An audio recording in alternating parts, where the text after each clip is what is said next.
morning. Welcome to the Public Safety Committee of the Assembly. We have an exciting agenda this morning, and we want to keep everything contained as possible.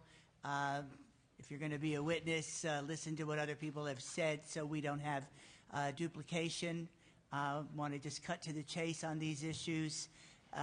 Mr. Jared Huffman has been appointed to the committee this morning by Speaker Bass, and I'd like to call the committee to order. If we could have roll call, please. Amiano. Here. Hagman. Here. Furtani. Here. Gilmore. Hill. Here. Huffman. Skinner. All right, and maybe we could have a vote on the consent calendar. I'm sorry? You want to read it off? That's item 10, AB 1155 Strickland, vehicles, private parking facilities. Should we do this all at once? Yes. Okay. Number 13, AB 1414, Mr. Hill, controlled substances. Item 14, AB 1532, Mr. Liu, code enforcement officers. I have a motion by Hill. Second. Second by... All right. Without objection, take the roll. Amiano. Aye. Hagman. Aye. Furtani. Aye. Gilmore. Hill. Aye. Huffman. Skinner. All right. The first item on the agenda is AB 390, and I'm going to turn the chairmanship over to my esteemed colleague, Vice Chair Hagman. We'll go down to the pit.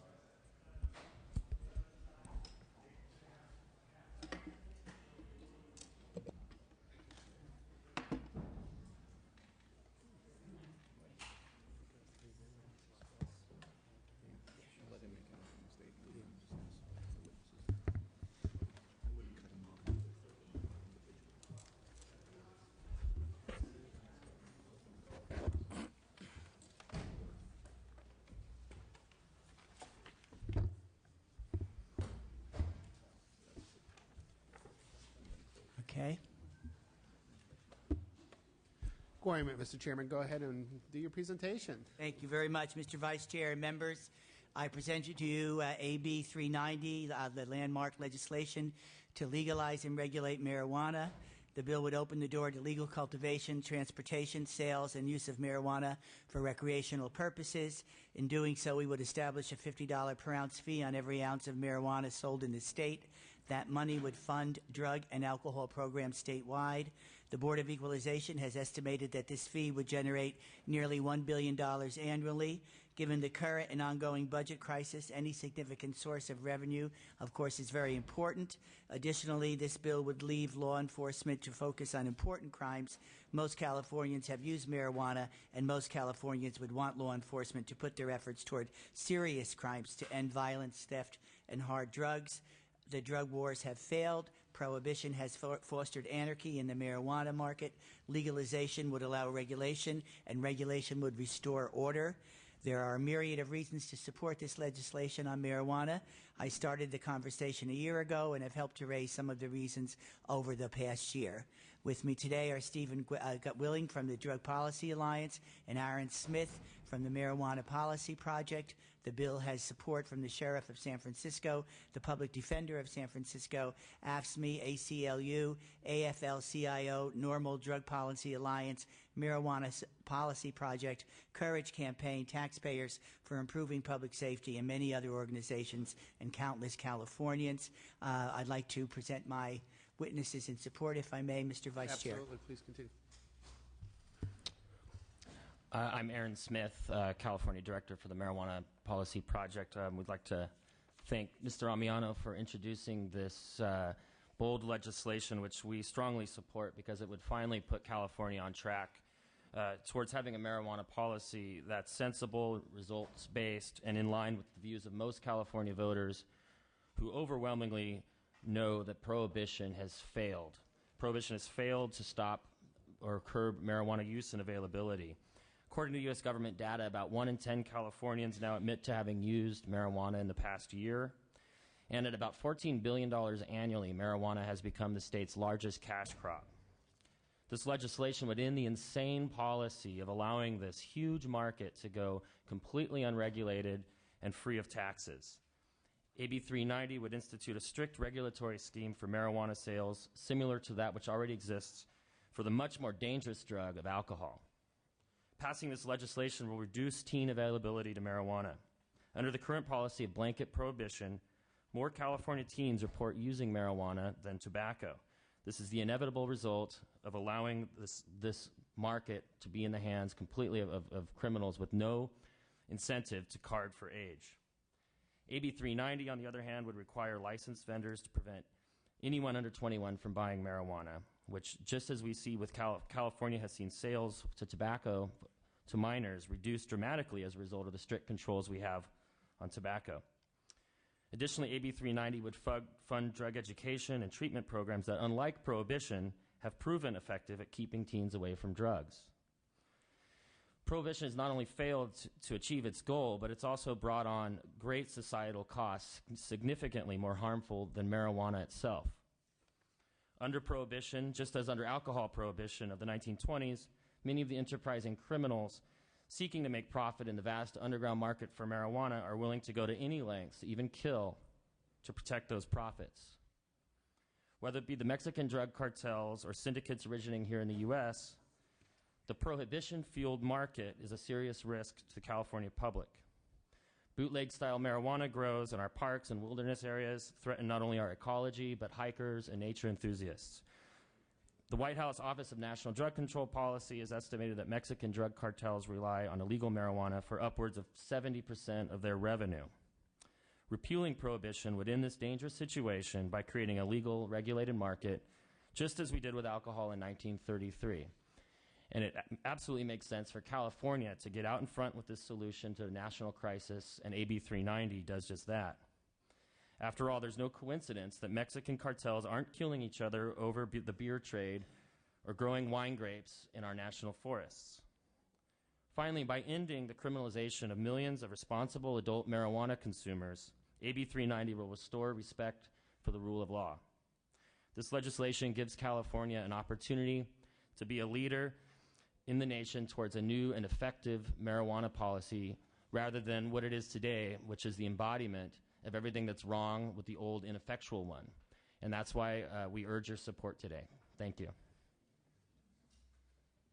Good morning. My name is Stephen Gutwillig. I'm the California State Director of the Drug Policy Alliance. I want to thank Assemblymember Amiano and the members of the committee for the opportunity to address you this morning and to urge your support of Assembly Bill 390, which represents a historic reversal of failed marijuana policies. As Aaron just described, whether we like it or not, marijuana is a widely used recreational drug. So changing our approach to marijuana would not add another intoxicant for the state to address. Actually, just the opposite. AB 390 would begin to control a substance that is already commonly available and consumed, but completely unregulated. In fact, our approach to marijuana really has to change because prohibition has created enormous social costs and jeopardized public safety instead of enhancing it. Much like alcohol prohibition, banning marijuana outright has fueled a massive, increasingly violent underground market that guarantees immense profits to criminal syndicates. Moreover, marijuana prohibition wastes hundreds of millions of dollars of scarce law enforcement resources, focusing not on high-level manufacturers and traffickers, but on low-level, nonviolent users. 78,000 Californians were arrested for marijuana offenses in 2008 alone, 4/5 of them for simple possession. 1 out of every 4 arrests in California is for marijuana possession. Compounding the social harms of these mass arrests, criminalizing marijuana consumers creates substantial racial disparities. African Americans in California have triple the likelihood of being arrested for a marijuana offense despite comparable or even lower rates of consumption. Stringently enforcing marijuana prohibition does not produce reductions in violent or property crimes, but instead diverts limited resources from more effective, proven policing strategies. AB 390 will allow law enforcement to better address serious crimes like driving under the influence, and it will help narrow the disturbing gap in unsolved violent crimes statewide. Marijuana is not a harmless drug, but we can't arrest our way out of those problems. Regulating alcohol and tobacco, which are objectively more harmful than marijuana, has succeeded in reducing the harms they cause. And finally, this is also fundamentally a matter of individual privacy, that people who aren't hurting anyone should simply be left alone. It's time to bring marijuana out of the underground economy, regulate it appropriately, and redirect criminal justice resources to matters of real public safety. Thank you. Mr. Chair and members, Matt Gray, on behalf of Taxpayers for Improving Public Safety, we support the bill for three primary reasons. One, that this is California's largest cash crop, and by legalizing it, essentially, we will remove a major revenue stream for organized crime. By regulating it as provided in this measure, we will remove it from the availability of youth and minors, and we have simply found the arguments that that regulating as such is going to lead to some sort of increase in illegal cultivation is just not compelling, considering the path that we've gone with alcohol and how it's not illegally bootlegged anymore here. Tobacco, how we don't have illegal bootlegging or avoidance of the tax stamps or anything here in California, and we don't think that it's going to happen with marijuana either, and we ask for your support. Thank you. Any questions? If not, we'll have any other witnesses for the bill. Thank you, Kathleen. Mr. Chairman and members, Francisco Labaco on behalf of the American Civil Liberties Union. For all the very articulate reasons stated, we strongly support the bill and urge you to move the bill out of committee. Thank you. Ignacio Hernandez on behalf of the California Attorneys for Criminal Justice in support of the bill. Anyone else? Any questions? We'll move on to the opposition, please.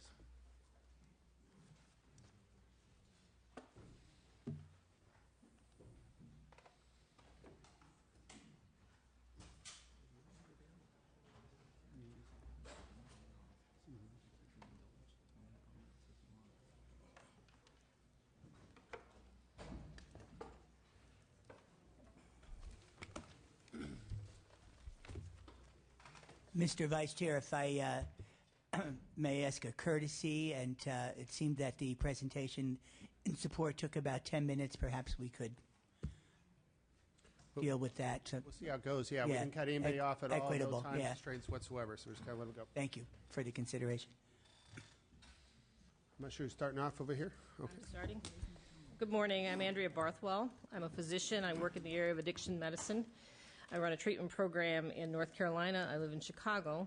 And I was a former deputy director for demand reduction at the White House Office of National Drug Control Policy. I want to thank you for the opportunity to speak here today, though it is with a very heavy heart that I've traveled here to address this committee. The eyes of America are on you. We've taken California's lead on a number of health trends. At this time, when we're focused on health care reform and how to finance these much-needed reforms, we don't want you to fail us and set us on a course that worsens the health of Americans for generations to come. You, Californians, have taught us how to eat healthy, control exposure to secondhand smoke, limit emissions from vehicles, and give pedestrians the right of way. However, today you contemplate making marijuana legal with a flawed scheme to tax and regulate it. A scheme that will benefit drug cartel kingpins and corner drug dealers while it increases the burden of public safety system, creates chaos in the healthcare delivery system, and devastates the public health system of California. 6 years ago, right after I left the White House Office of National Drug Control Policy, where I advised the administration on policies to prevent, intervene, and treat drug use and addiction, I participated in a press conference with Peter Benzinger, the former director of the DEA.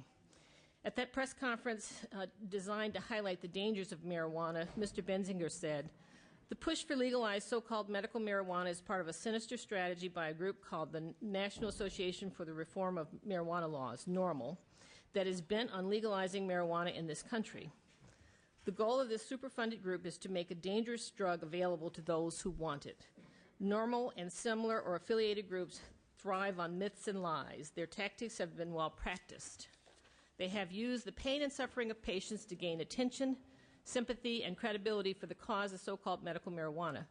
The next step on their political agenda will be to legalize marijuana, making it available to our children." There have been times when I've felt that my colleagues sometimes went a little too far in connecting the dots, thinking that these groups would never get anyone to consider their attempts to outright legalization of marijuana and all other drugs. Until today, I believe that rational people would agree that no child, no family, no state, no country is better off with more drugs. But I was wrong. These proposals based upon talking points without details, distortions of the truth, misattributions, and flawed logic are getting a serious review here in California. And people here in California and all over the country are afraid. Previously, there was a point made about prohibition and how it failed.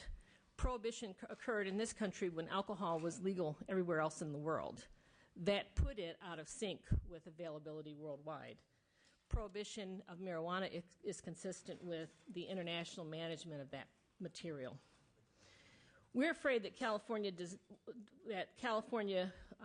will have this leverage in the same way that the medical marijuana initiative in California has been leveraged to create a sense that these are reasonable policies and that because 12 or 13 or 14 states are doing something, it's greater than the 36 that are not.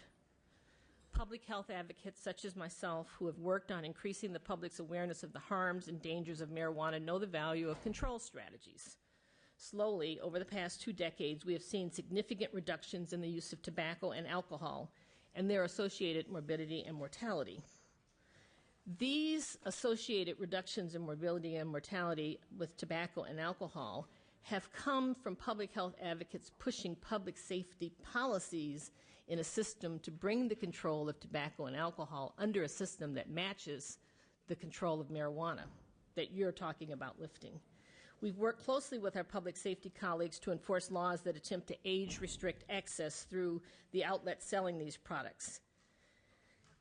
For example, the Monitoring the Future study showed us that 52% of 8th graders had used alcohol, 41% of 8th graders had used tobacco, but only 20% of 8th graders had used marijuana. Control of marijuana is working for our young people.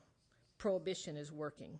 75% of 12th graders said that they had had a drink of alcohol in the last 30 days, but only 38% had said that they had used marijuana. And the age of initiation for alcohol is lower than it is for marijuana. Prohibition is working to keep our young people drug-free. We know that as the cost of these products increase by taxation, alcohol and tobacco, drug use of alcohol and tobacco decreases. And we've worked closely when we've had taxation act as a disincentive to use with our public safety colleagues to close black market distribution chains that try to expand when increased taxation occurs. We are aware that unless and until we make all drugs of the highest potency free, there will still be a black market. We are aware that making marijuana a commercially available product, one that needs advertising to market to recruit new users and to compete for the users' dollars, we will not eliminate the cost of containment of all other drugs. There will be no savings to drug containment by making marijuana regulated because we have all the other drugs that will continue to need to be contained. And in fact, by taxing and regulating and making marijuana commercially available in California, it will help the drug cartels raise more money to do more of the stuff on what you call the hard drug size. We're bracing ourselves for the recommendations that we should stop all containment effort because it costs too much to keep our children drug-free and healthy, that it costs too much to keep the people who drive their school buses drug-free, that it costs too much to keep the people who teach them drug-free, that it costs too much to keep the people who interact with them or even bear them drug-free and off marijuana. But it costs too much not to do so. Public health and public safety advocates have worked together to create a system that attempts to help us cope with the consequences of two legal substances which are used in much greater amounts than the illicit ones. We have barely responded to the rising tide of prescription drug abuse. Alcohol and tobacco certainly pose significant risks, especially to young people. Fortunately, because of the legal settlements and vigorous public education efforts, many Americans are aware of the dangers of dependence and addiction associated with alcohol and tobacco use. Far too many are unaware of the pernicious effects of marijuana. In fact, they have been party to a public information campaign that has gone on for years that pushes the notion that alcohol is far more harmful than marijuana. It is patently untrue. So before you take the action today to move this out of committee, we need to have answered, how will the systems and we cope with as many or more people smoking marijuana daily than do tobacco and use alcohol? Where will the money come from for that? We are a long way from determining the appropriate controls on quantity and frequency of marijuana use in the same way we have for alcohol, so that our recommendations to the public are rational. For example, we know to recommend that no use of alcohol if pregnant and 0.08 blood alcohol content causes impairment that in California is punishable under the DUI laws. But what about marijuana? What blood marijuana level would cause impairment that should stop the user from driving your child's school bus? I do have a lot of witnesses here, so just trying to wrap that up. And plus, I want to remind everyone, this is double referred to the Health Committee, so a lot of these health arguments are going to be issued over there too, please. Okay. If you don't study the questions about how you're going to recommend its use, you're going to, by the time science catches up with California's reality, there may be too much death and destruction to tolerate as your legacy. It is a fact that the legalization of marijuana will increase its use, and legalization only traps more children. Until we educate people to avoid drugs, including all the disincentives that come with making use and distribution illegal, there will always be crime and drug dealers.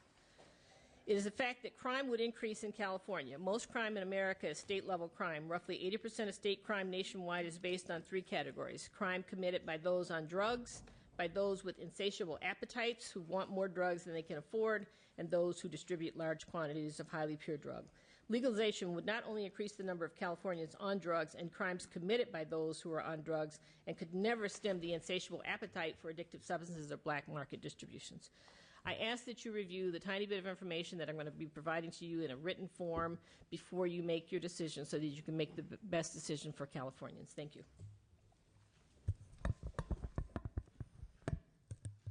Thank you. Good morning, Mr. Chair, members of the committee. I am Susan Manheimer. I'm the Chief of Police in San Mateo. I am the President-elect of the California Police Chiefs Association. Police chiefs are the primary providers of frontline public safety in California. We are responsible for providing the frontline public safety for over 78% of Californians and for our communities. The vicissitudes of the economy have turned, in fact, to downturn in resources and diminishing resources for that frontline law enforcement.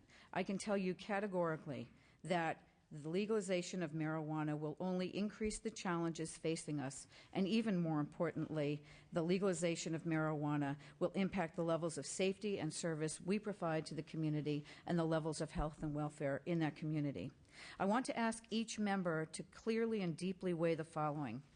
What good can come from making powerful addictive drugs more cheaply available and societally acceptable? What good can come from a bill that would impose a $100 fine for illegal grows that are now plaguing our communities and the cartels that control them? What good will come from imposing a $100 fine for providing marijuana to the youth, our future? Don't we have enough trouble with the two legal drugs and mind-altering substances, as well as the health benefits and the public safety impacts of alcohol and tobacco? Haven't we all seen firsthand friends and relatives who have succumbed to chronic illness from using these drugs? And who among us has not watched as friends or loved ones lost their family, livelihood, dignity, and even their lives to alcohol abuse? Why would anyone propose adding to our nation's dependence on mind-altering substances, a move that will surely increase drug use and addiction in our communities? I would like to have you keep in mind now that the marijuana of today is not the dope that the parents smoked back in the 70s and 80s. The THC levels of the marijuana of today is over 150% more potent than the marijuana back then. And who's to say what else is in these substances? I don't believe that Procter & Gamble or Pfizer is going to be in the marijuana cultivation, standardization, and testing business. When people are under the influence of any intoxicant, and we have enough public safety problems, as I've already stated, from the legal intoxicants, they clearly make bad choices, and their inhibitions are lowered. Choices that hurt themselves, choices that hurt others, and place increasing burdens on the criminal justice system. Interesting to think that adding additional intoxicants will only increase the level of drug driving, the level of youth unprotected sex, and delinquent behavior in our young people. The proponents would have you believe that somehow the passage of AB 390 will wipe out all criminal trafficking in marijuana. Such a position is not only naive, but patently dangerous. In the Netherlands, the #1 organized crime enterprises involving in the drug trade have increased 30-fold since the nation legalized marijuana use. And their cafes have run rampant. In fact, they are looking at controlling and cutting down on them. Under AB 390, those that provide the majority of marijuana to the state of California are the drug controls who have so much invested in marijuana cultivation. Do we think they're merely going to go away because it has now been legalized or decriminalized? No, they will be strengthened and find ways to use fronts to become legal cultivators. These are the same cartels that are causing havoc and public safety impacts throughout the country. They are given the ridiculously low penalties for illegal cultivation and will simply not only keep doing what they're doing, but I say to you that they will proliferate. What AB 390 will bring about is a quantum increase in the availability of marijuana. Under AB 390, every liquor store, every supermarket with a full liquor license will be able to sell marijuana as a matter of right. Such an increase in availability will inevitably result in increased marijuana use and widespread availability, as we have seen with alcohol and tobacco and other substances, will only ensure that it gets more appropriately into the hands of those who can do the most damage with it, which are our youth. Proponents would say, so what? Increased use will mean increased money for the state's coffers. What's the harm?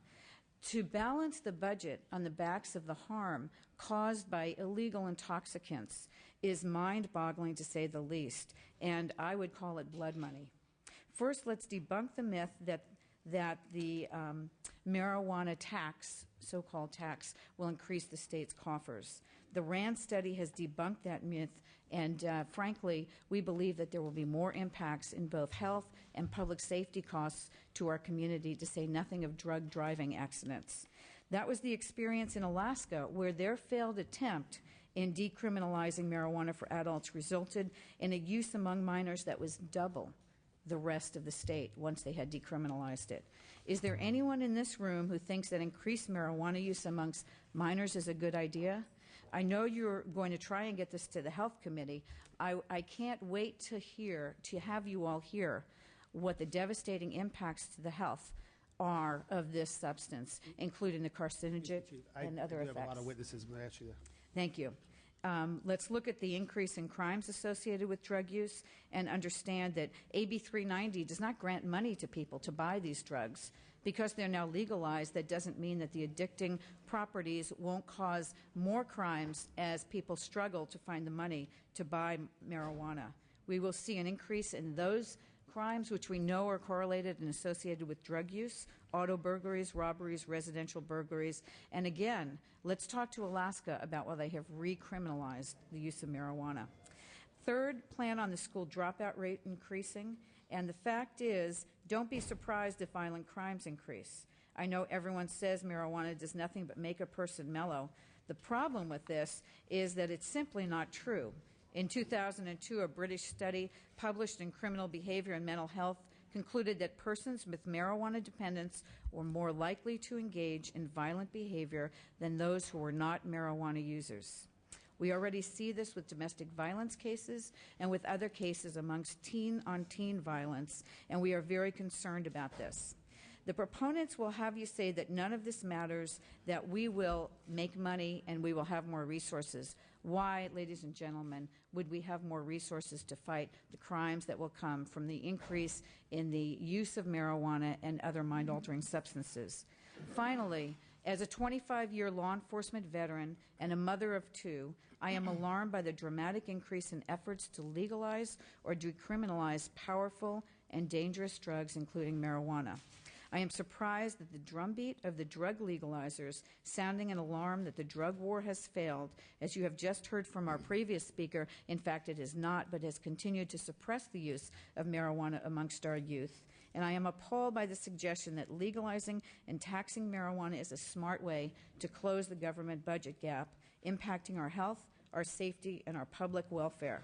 Don't sell out our youth and our future for this ill-conceived and misguided attempt to increase legal intoxicants in our communities. Thank you. Thank you. I'm not asking, if you're going up here for a witness to try to keep it a little bit shorter and try to hit points that have not been hit before, okay? Thank you very much. Will do. Good morning, Mr. Chair and members of the committee. My name is Bob Cook. I'm a past president of the California Narcotic Officers Association, representing over 8,000 law enforcement officers from virtually every law enforcement agency in this state. I'm also the regional director for the National Narcotic Enforcement Association Coalition, which represents more than 66,000 law enforcement officers across the United States. This is very dangerous work that we do, and it's evidenced by the fact that when you go across the street to the Peace Officers Memorial Wall, you'll see 80 of our members' names, including 2 of our past presidents. We are strongly opposed to AB 390. We see absolutely no benefit to our communities, our families, or our children from the legalization of this mind-altering drug. We have we already have significant social and public safety problems caused by alcohol abuse, pharmaceutical abuse, and tobacco actually kills people. Given those realities, what earthly good is served by adding yet another mind-altering substance to the array of substances that can legally compromise a person's 5 senses? Into that bargain, marijuana is also carcinogenic. It's already registered carcinogen with the state of California pursuant to Prop 65. And according to Dr. Robert DuPont of the Georgetown University Medical School, marijuana contains 50 to 70% more cancer-causing hydrocarbons than tobacco smoke. If we're trying to raise more revenue for the state, it may be safer just to bring back cigarette vending machines. The argument that legalization of marijuana will result in a financial windfall to the state is deeply offensive. Although the RAND Corporation already debunked that claim on the October 28th informational hearing, the mere consideration of attempting to trade human misery for tax dollars smacks of a cynical throwing away of countless human beings. The social cost of the state of California for tobacco and alcohol top $350 million a year, although we generate from the sales of those substances only $19 million. I suppose those legalization advocates have not weighed or don't care about the increases in government spending for public safety, health, psychiatric services, and education that would result from increased marijuana use. And to those who say we're spending too much on incarcerating drug offenders, we in law enforcement know that is simply not true. Drug offenders that do find their way to prison have certainly earned that right by selling and possessing drugs for sale or because of extensive past criminal conduct. In California, no one goes to prison for mere marijuana possession. Here's what we know will happen with legalization. First, marijuana use among juveniles will increase. We've already spoken about Alaska and what happened. That was the canary in the coal mine. They decriminalized possession of marijuana from 1978 to 1990. Inevitably, marijuana use among minors soared. In fact, in the 1985 household survey found that the 51.6% of Alaskan teens use marijuana, a figure that was double the marijuana use among teens anywhere else. This is one of the major factors that led to Alaska abandoning decriminalization in 1990. Second, organized criminal enterprise will flourish. In Amsterdam, another canary in the coal mine, when marijuana cafes first legalized, there were 3 criminal enterprises operating in the Netherlands. The opening of these cafes caused organized criminal enterprises from all over Europe to enter the Netherlands, intent on grabbing a share of the marijuana cafe action. Today, there are 90 criminal enterprises operating there. Third, California will become a source nation for marijuana for the rest of the country. Already we have that dubious distinction for methamphetamine, something this committee declined to address last year. And it is simply naive to believe that the major drug cartels that currently control marijuana cultivation will simply go away if AB 390 were to become law. In fact, given the significantly lower penalties I've discussed earlier, those cartels will thrive. Fourth, highway fatalities will rise. We've already got significant problems with drug driving, Drug driving already kills about 8,000 Americans a year and maims another 500,000. We can expect an exponential increase in drug driving fatalities if AB 390 were to become law. Let me leave you with one final thought, not to repeat anything. I've spent my entire adult life in this beautiful state. I've raised my 5 children, and I have 10 grandchildren. We must protect our youth and our communities and promote safe, drug-free environments by protecting ourselves from organized efforts to normalize illegal drug use. Thank you for your time. Good morning, Mr. Chair. Good morning, members of this committee. My name is Bishop Dr. Ron Allen. I am the CEO and president of the International Faith-Based Coalition. I represent all denominations. You know, I thought when I was asked to testify that I would prepare a paper, be professional, jot down talking points. And then it dawned on me, I live it every day. I don't need to write down talking points. I see the devastation of marijuana and the devastation of drugs in my community. In 2009, I buried 6 youth. I invite each and every one of you, the next funeral that I have to bury a youth, I want you to come and look in that coffin with me. And you can really see the devastation of drugs in our community. Tax dollars? Are you kidding me? Seriously? On the backs of our youth? On the backs of our generation? Isn't it amazing that the fine in this bill for selling to youth is $100? What does that tell us? Isn't this really about our youth and our next generation? Come into my community. I was raised in the community of Oak Park. I want you to see the devastation of illicit drugs. I want you to see the crime that we have to deal with.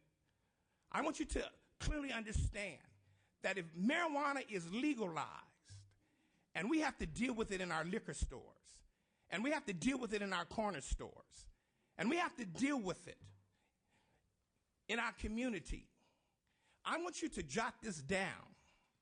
You have never seen a devastation like you're going to see. Why in the world would we want to legalize one more drug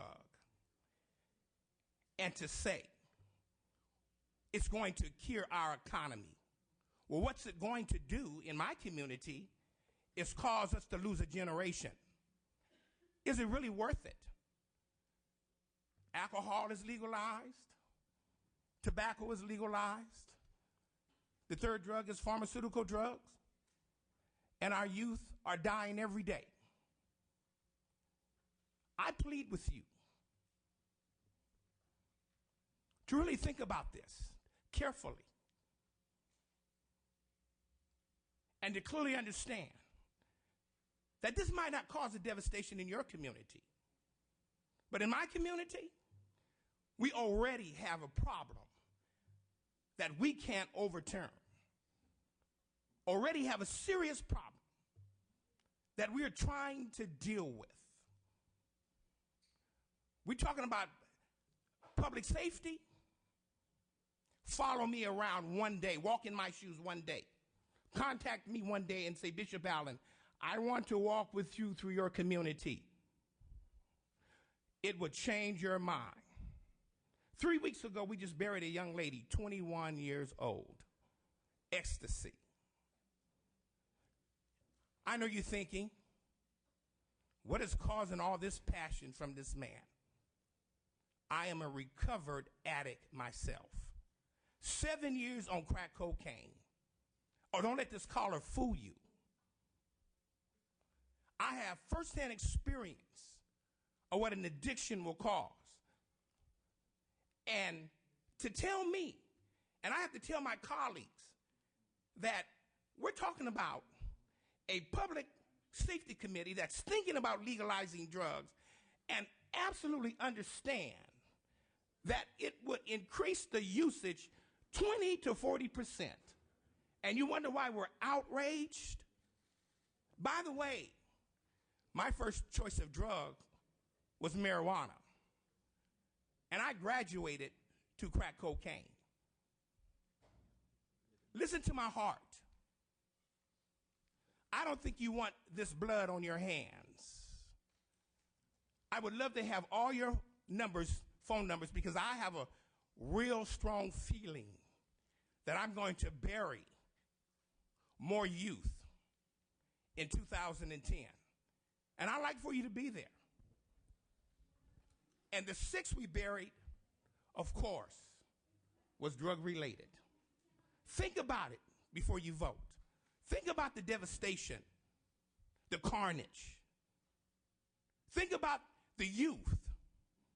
Think about the next generation. Come on. Seriously. Thank you very much. Thank you, Bishop Allen. And I'm going to ask the rest of the witnesses, and Chief, I know you just got in. If you, I'm going to try to get your name, state your organizations, obviously oppose or support. We have had a full day of hearing on this. This is last year. A lot of these issues are brought up, and we definitely have passion on both sides. I definitely see that. But we do have also 18 other bills to take up today. Thank you. Chief, go ahead. Good morning. My name is Scott Kirkland. I'm currently the police chief in the city of El Cerrito. I'm on the board of directors for the California Police Chiefs Association as well as the California Peace Officers Association. Moreover, I'm currently the chairperson of the California Police Chiefs Medical Marijuana Task Force. The task force is comprised of representatives from the California Peace Officers Association, California Police Chiefs Association, California State Sheriff's Association, California District Attorneys Association, California Narcotics Officers Association, and other interested parties. Much has been said already. I believe today's hearing is timely. Yesterday, it was widely reported by the federal government as well as the state government cadmium. Why do I bring this up? It was recently discovered that a lot of our imports from China had a high level of cadmium, and people are alarmed because of our children wearing the joy and the high level of toxicity. It has already been stated, and let me make sure it's very, very clear, that the state of California has already deemed marijuana smoke as a carcinogenic. Why would we make a decision to legalize, decriminalize a substance that we already know is a carcinogen? It does not make sense, nor can we afford it. It has been said earlier today that there's a possibility of revenue from this source. I question the methodology that was used by the Board of Equalization. I have questions and concerns in regards to the legitimacy of the assertions. Let me just reemphasize.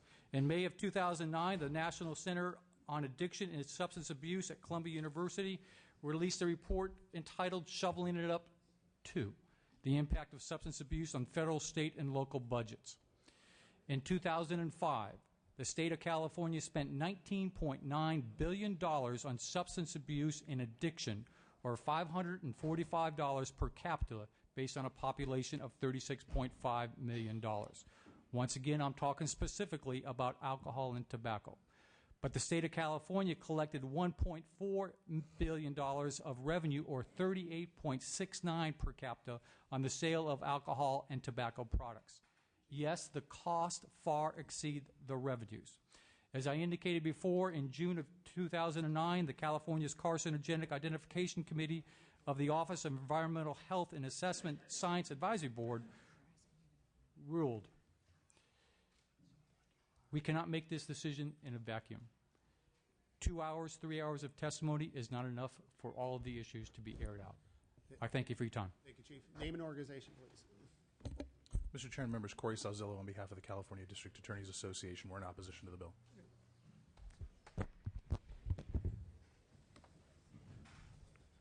I'm Carla Lowe, a 33-year volunteer anti-drug activist representing Californians for Drug-Free School. Just to remind you that 30 years ago, Keith Strope, then the first director of NORML, National Organization to Reform Marijuana Laws, said in Atlanta, if we can get marijuana accepted as a medicine, it will be the red herring. We need to see it legalized. Here we are, 30 years later, discussing the issue. We're strongly opposed. Thank you.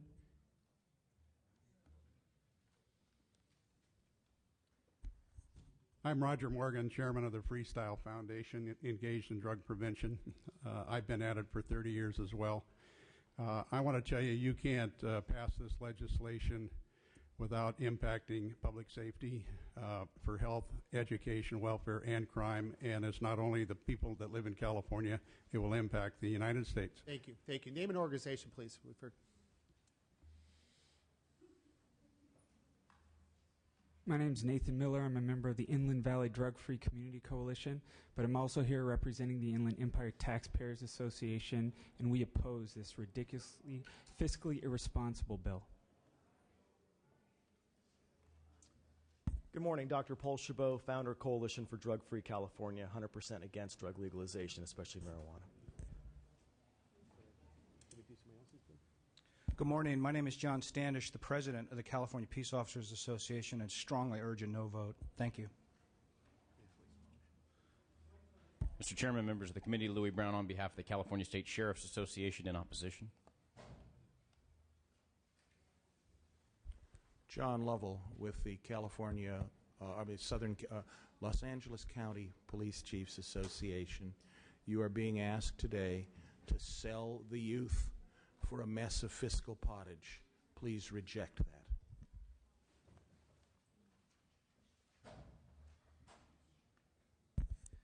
Reverend James Butler from the Alcohol Narcotic Education Foundation. We are a statewide organization working with more than 9,000 churches. We oppose AB 390. Good morning. James Lee Newjar. I'm the Chief of Police for the City of Calexico, border city of where California and Mexico meet. I'm also the co-chairman of the Imperial Valley Drug Coalition, and we are adamantly opposed to this bill. Thank you. Good morning. Lieutenant Barbara Ferguson, San Bernardino County Sheriff Rod Hoops is in opposition to this bill. Thank you. Good morning, members. Al Cooper representing Sheriff John McGinnis, Sacramento County. He is opposed to this legislation.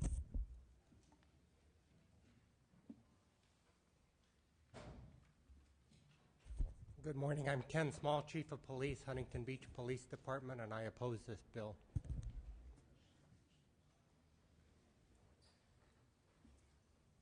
Good morning. Paul Manfito, Chief of Police, Red Bluff Police Department, and I oppose this bill. Thank you. Good morning. Blair Ulring, Chief of Police of the City of Stockton, the second most violent city per capita in the state of California, and as a bishop testified, my community cannot afford this bill. Thank you. Morning, Mr. Chair. Scott Seaman, Los Gatos Montesino Police Department, California Police Chief Association Executive Board Member, and representing the Santa Clara County Police Chiefs Association.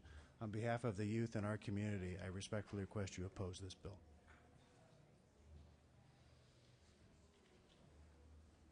Good morning, Lisa Solomon. I'm the police chief for the city of Paso Robles, and I also represent the Criminal Justice Administrators Association for San Luis Obispo County. We strongly urge that you oppose this bill. Thank you. Good morning. Captain Michael Regan, El Cerrito Police Department, and I oppose this bill. Good morning, Mr. Chairman, members. I'm Jim Votes on behalf of the LA County Professional Peace Officers Association, the Santa Ana Police Officers Association, the Long Beach Police Officers Association, and the California Fraternal Order of Police, all in opposition.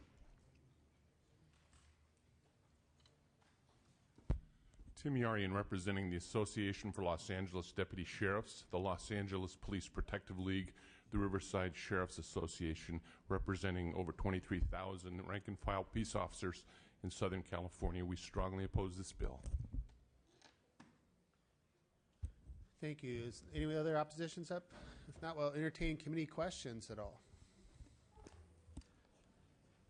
No committee questions? Mr. Chairman, you may close. Thank you, members. And, we did have a informational hearing on this matter earlier, and it was very edifying. We heard different points of view on the issue. I certainly have a respect for the opposition and don't doubt their sincerity and obviously their passion. However, I have to ask you to discount some of the alarmist ad hominem remarks made all have been disputed at one time or another, particularly in around the polemic of medical marijuana. The idea that we're just doing this for the money is putting words in the proponent's mouth. I can't be clear enough to tell you, as a grandfather and as a teacher, as a former board member, a Board of Education member, the way it exists now is harming our youth inexorably. Drug dealers do not ask for ID. We need to regulate something that has gone chaotic, has resulted in carnage. I understand it's not everybody's cup of tea, but we cannot exist in the world as it happens today in and around the enforcement of marijuana. There was a movie once called Reefer Madness. Some of the arguments today reminded me of that. It doesn't allow for education. It doesn't allow for a discourse as we had during the information hearing. Let me correct some of the things that were said. The fine for selling to youth is not $100. We are maintaining existing law in this area. In Portugal, marijuana was legalized and crime has gone down, and money that has been spent on incarceration was shifted to treatment, which will happen here in California. We will be able to fully fund Prop 36. You can't drive under the influence. You can't be 21 to smoke marijuana. I understand that this issue is bigger than California. There is an initiative on the California ballot. We, as a legislator, will need to exercise appropriate control if that initiative does pass. This is a public policy issue. There'll be quality control. I know people are talking about how potent the marijuana is today. That is because it's not regulated. Those issues can be addressed with regulation. In addition, this conversation will be happening on a national level. There are a number of bills submitted on the federal level that mirror what this legislation calls for. It's really time, ladies and gentlemen, to look at this as a public policy issue, to exercise the responsibility we have as legislators to address the carnage, the chaos that the current state of marijuana is portraying here in California. I respectfully ask for your aye vote. Thank you, Mr. Chairman. I guess at this time we'll entertain a motion. Any questions? Mr. Chair, I regret that I missed the first part of this hearing, but I do want to move the bill, and I do want to explain my motion and my at least preliminary support for the bill today. I am not supporting marijuana. I'm not in favor of it. I don't use it. I don't want my kids to use it. I don't want anyone's kids to use it. I feel the same way about smoking. I will say, though, the question is, I think today, how we regulate it. And is it time to have a serious debate in the state of California about a more rational approach to what I see by almost every measure is a failed criminalization policy? Doesn't mean that we support or want to encourage the use of marijuana. It means, in my opinion, it's time to have a serious public debate about, is there a more rational way to regulate it and to deal with this in our public policy. So I commend the author for wading into obviously a very controversial issue where there's a lot of passion. This is a provocative bill, but I think the time has come to move the debate forward, so I'd like to move the bill. Thank you, Mr. Huffman. The motion is due pass the Health Committee by Mr. Huffman. Is there a second? The author can't say.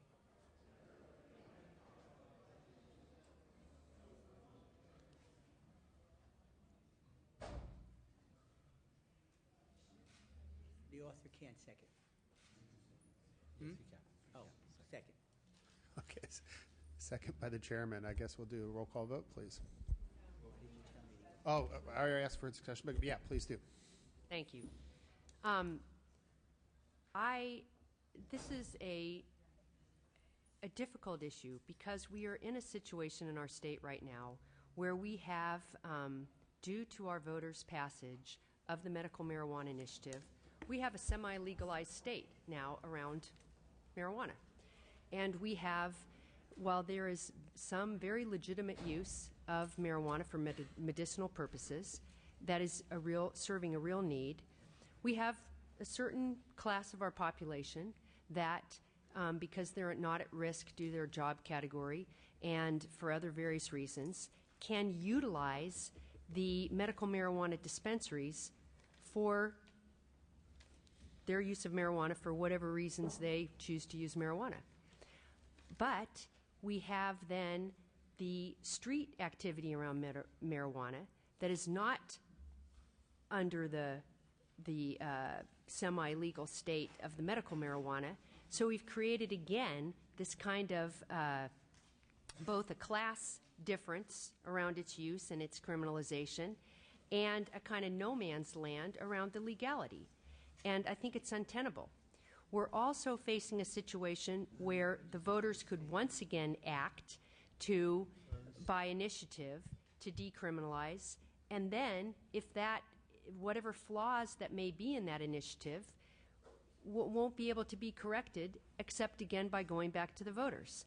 So I feel that we as a legislature need to begin this dialogue, and we need to begin to regulate this drug that is in, as we know, significant usage amongst the population of our state, amongst most age groups, and is creating problems, is all the things that our opponents raised are legitimate issues and legitimate. As a mother, my daughter now is gainfully employed out of her high school years. But while she was a teenager, I absolutely did not want her smoking pot. I know what the studies are of marijuana's impact on the brain development of teenagers. I absolutely did not want her to. And clearly it being illegal, was somewhat of a deterrent. But, we know that alcohol and pot are both illegal. Lots of things, cigarettes are illegal, but kids, if they have access to them, use them. And it is much harder to control the substance if we don't regulate it more coherently. And we also don't want to have a situation that we're facing now where we have the cartels coming in.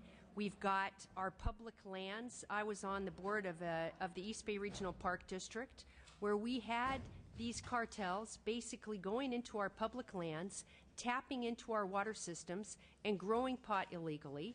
Now, yes, certainly under the current law, we could bust them, but we are not recovering any of the cost for our law enforcement activity, the activity that is hurting our communities, the treatment, prevention, or any of that.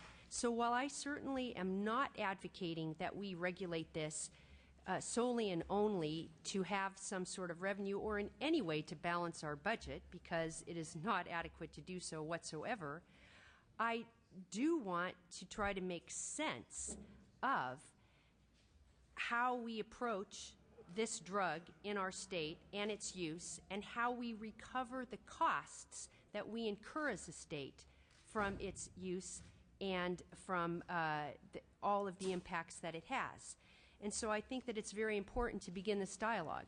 I think there's some serious flaws in this particular bill. I don't think that the fees are adequate. They aren't adequate to cover what our real law enforcement costs will be, nor are they adequate to cover the treatment. I don't think the fines are adequate, but I'm willing to support the bill right now to continue the dialogue. I am not at this moment willing to support the initiative because I don't think that this kind of activity, it should be governed by initiative. I think that's put us in an enormous amount of trouble. We have seen multiple times where initiatives get passed because we as the legislature or have not acted, and then we are all the victims to laws that cannot be changed other than by voter action. So I am willing to support this bill to get this dialogue going and to invite law enforcement to work with us to develop the proper regulation for this drug to minimize its impacts, both criminally and addictively and the other impacts that it has on our culture. Mr. Chair? Please, Mr. Hill.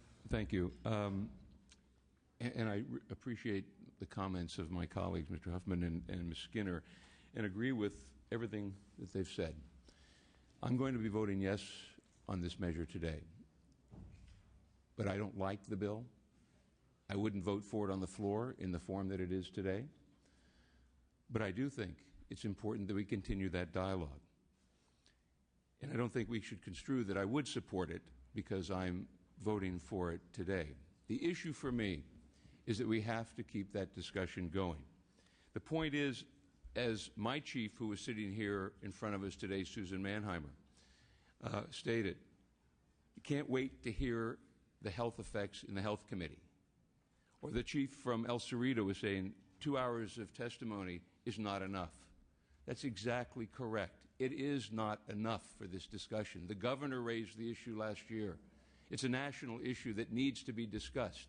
The concern I have, the fear I have, is that all the public will have to base their decision on in November, if the measure that's before the voters are gathering signatures today, that the only information they'll have is the hype, hyperbole, and sound bites that will come from a campaign.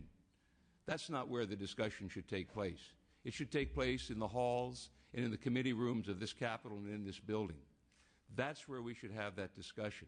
And at the end of the day, we can all make well-informed, intelligent decisions. I mean, the testimony today was compelling.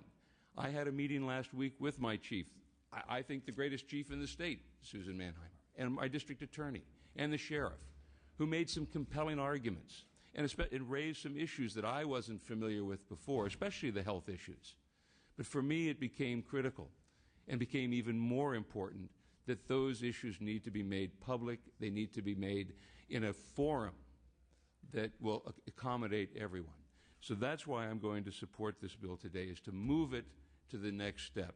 And as I said, I wouldn't vote for it on the floor in the form that it is today. I don't like it, and I don't know what my philosophy is, my particular position is related to marijuana or the decriminalization of it is for California, because I haven't heard all the facts yet. I'm just beginning to gain that. And my opinion over the years has changed radically in how I would look at it. So I will vote for it today to move that discussion to the next step. And that's it. Thank you, Mr. Chair. Thank you, Mr. Hill. Mr. Gilmore. You recognize me? Yes. Thank you.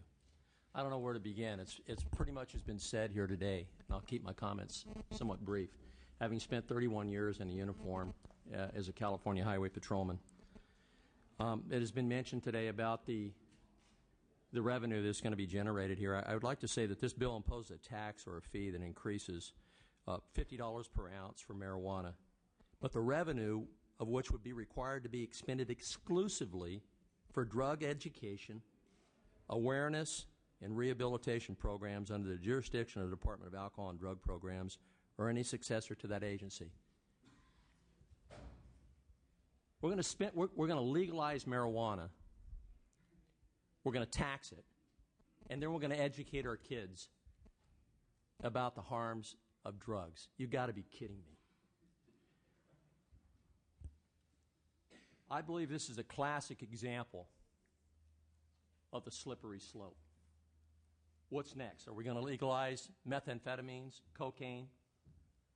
I urge my colleagues on this board today to vote no. Stop this bill now. It doesn't need to go to the floor. I urge a no vote on this. Thank you, Mr. Gilmore. Mr. Furutani. Thank you very much, Mr. Chairman. It's interesting, the comments prior to this meeting. There's been obviously a lot of discussion going on amongst proponents and opposition and amongst all of us relative to a very controversial issue, to say the least. Like my colleagues have said in the dais about not wanting their children to use marijuana, people stating that their grandparents and parents, etc. I fit in all those categories, but I would add one other. I'm a product of the 60s myself. I don't plan to be a Supreme Court justice, so I will say that I've inhaled. And I think a lot of people in this audience have. And I think because of that concrete experience, we know that what marijuana can do or can't do. And amongst our young people in our community, I don't see it as productive. That's my problem. The whole issue that we're dealing with today, I think, is too much of a quantum leap to have the discussion that everybody is seeking.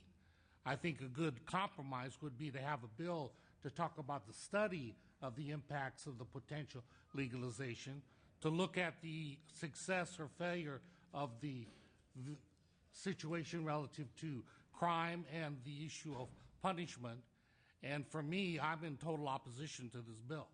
I don't think it's going to get us to where we want to go relative to this discussion that we're all talking about. And I also feel that looking at all these cameras, I hope we have all these cameras around when we talk about the budget and we talk about the need for jobs and we talk about other priorities that I think we need to put and invest our energy in rather than this particular issue at this time. I'm not saying it doesn't warrant the discussion. I'm not saying that it's insincere from our author by any means. I know it's an important issue to him and to those that spoke on behalf, but I'm telling you, this is neither the time nor the place. There's other things on our plate that are slopping over on the sides that are going to have an impact on our communities far greater and far more devastating than what we're talking about here. So I think if we want to look at this bill, we should amend this bill to be a study bill to look at the impacts, and then we could have hearings on it in all phases of it, not only in health, but all phases of this, so that we could then have the informed decision that people are talking about. And I think that as it becomes a potential initiative in the future election, it's going to cause a lot of controversy, a lot of emotion, and I don't know how productive it's going to be. So that would be my suggestion. I'm going to vote no on this bill today. Thank you, Mr. Furutani. I'll go ahead and make some comments too, and I want to thank, first of all, thank the chairman for actually bringing up something that we could discuss, because I think my first year here, we did not have enough discussions on complex issues, and obviously this is one that's facing California and the rest of the nation, will be for a long time. Even saying that, having a one-day hearing or half-a-day hearing and what now, a little over about an hour worth of testimony debate over something that's so life-changing to California, I think does not do its justice. I heard from the three of my colleagues so far that they would like to push this on, moving on. You know, that's one of the few things we hear on our side of the aisle, because usually we find one thing wrong with one of our bills and it's something to, you know, put it back in, rebake it, come back out next year. This issue needs to be discussed more, but this bill is not the avenue to do that. I have seen the effects of drug use firsthand in my professional career for the last 25 years. It is not overly stated when the opposition came up and said this, both medically, both criminal justice-wise, the cost on families and careers, and just the justice system is not something I could go tell my 9-year-old and my 13-year-old that we're making something legal. At the same time, it's harmful for you, so I'm going to send you to a drug class and teach you how to do this, or what's the cause and effects of these things. It's not something I'm willing to do to my children as well. One of the provisions in this bill is that the fines and the cost or the criminalities of using a minor to sell marijuana has stayed the same, but the actual cost or the fine or to sell to a minor, I believe, is $100. I mean, that's just, it's going to be the cost of doing business on the black market. This bill is not the right vehicle for this. We saw the effects of the voters voting the legalizing medical marijuana, and I believe our society and Californians have a very compassionate heart. When the story was brought to them that a few small sections of society needs marijuana for their medical health and for their truly quality of life, that's when the voters voted that in. We've seen since that experiment happened that it has not played out the way everyone thought it would be. In LA City, there's more dispensaries than our Starbucks now. There is anyone that could walk in the store and buy the stuff right now without much of repercussions. That's not the intent, I believe, of the voters when they passed that initiative. We could talk about the decriminalizing all we want here in California. The bottom line, it still would be a criminal act in the federal the laws, and that even if we give a free pass to our residents, the federal government may not, and that they may go to jail on top of it. So I think we give them a false sense of security if we pass this bill out too. So for these reasons, I am going to oppose this bill as well, and I urge my colleagues that this is not the first time we're going to see it or the last time, that we can go back and we can go work on different things. We can go do a study. We can make a bill better. We don't have to pass this out today. If nothing else, we'll ask for a roll call vote, I guess. Armiano? Aye. Amiano, aye. Hagman? No. Hagman, no. Furutani? No. Furutani, no. Gilmore? No. Gilmore, no. Hill? Aye. Hill, aye. Huffman? Huffman, aye. Skinner? Skinner, aye. The bill's out. Thank you. Yeah, you want to do? Should I go vote real quick? Sorry? Can we find out?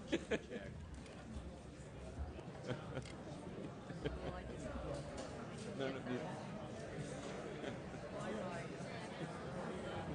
Well, maybe I know all this stuff. If you're in this position.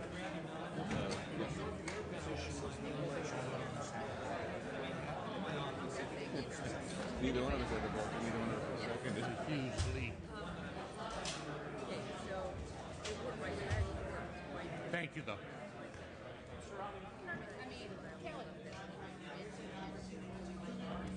John? I guess it didn't change the funding. I'm going to grab about that. It didn't change what the law is currently. Whatever the law is today, that's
Yes, I have one housekeeping announcement.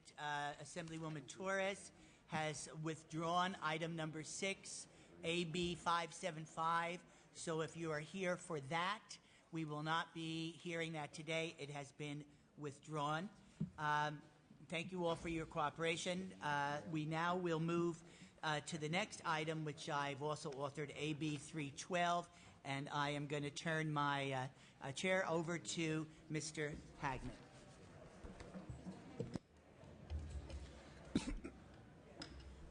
Thank you, Mr. Chairman. You do know how to start off the year with a bang or a puff of smoke, whatever you want to look at it, right? Yes. Please continue on with AB 312.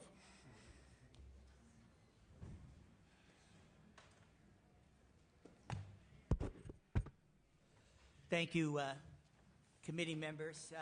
It's my pleasure to introduce, and Mr. Vice Chair, AB 312. I want to give you a little background. You know, I was a supervisor in San Francisco for 14 wonderful years, and we did initiate in the city many policies in and around civilian oversight of our police.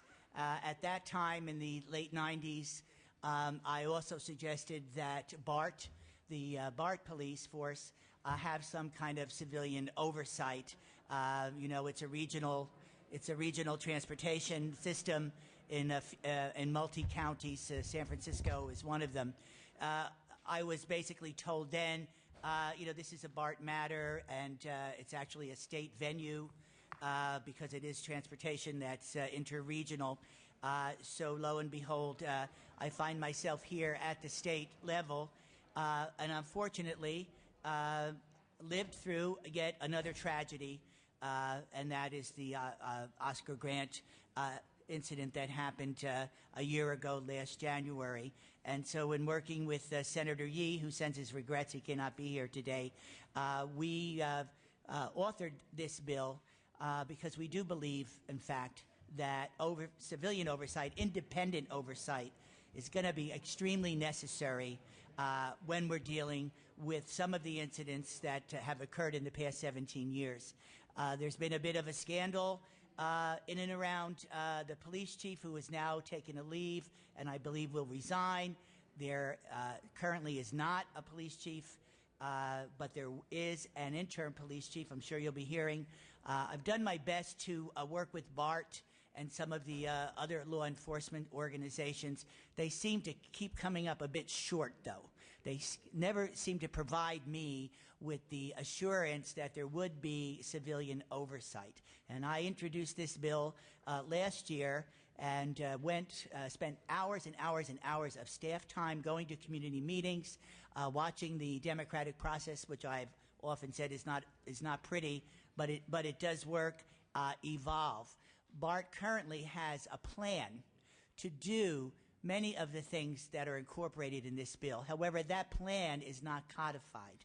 And if wishes could be horses, you get my drift. We had an information hearing here in November, and one of the things that came out, there's been 2 independent reports, Rubens Nava and then Noble, which is an African-American police organization, and they both really pointed out the deficiency in the training of BART officers. And really, if anything is the villain, it is that lack of training. Many items were discussed, including communication between hierarchy and the officer on the street, and when does it happen, and how soon would that have prevented the tragedies that have ensued over the past 17 years? We don't know, but we know things need to get better. And while we are very interested in civilian oversight and also independent oversight in and around discipline and police misconduct, we also want to work with the cops. And we want to make sure that the training that they receive does not put them in harm's way, or any of the passengers who take BART, or any of the attendant malevolent elements that might congregate around BART. So this comes out of a need not only for supervision, not only for independent assessment, but also the improvement of training of the officers so that they are as professional as possible, and that their lines of communication and lines of command are clear.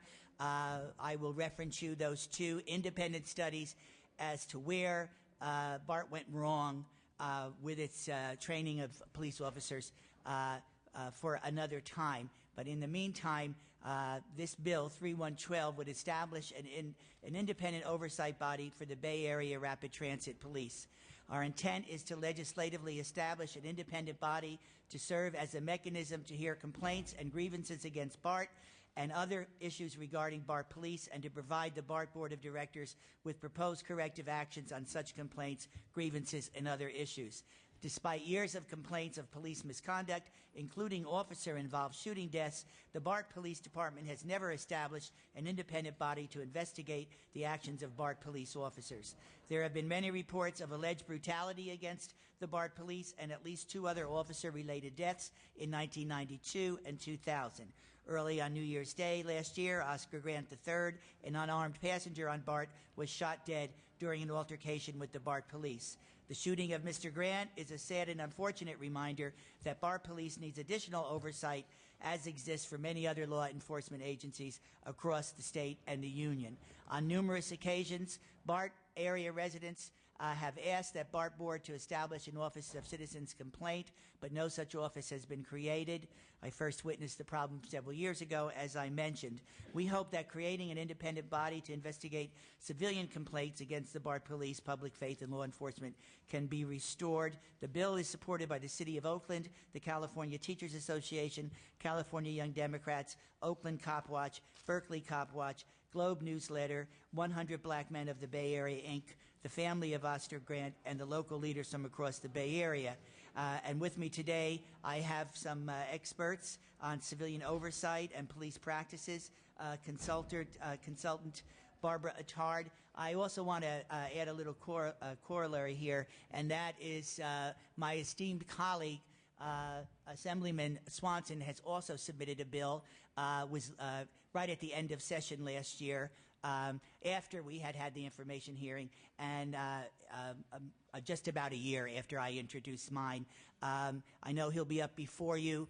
I do have some disagreement with the thrust of his legislation. However, I am not against looking at his and mine together, if that will result in some independent oversight, and I'm sure that he will eloquently describe his bill for you. And with that, I'd like to turn it over to my witness in support.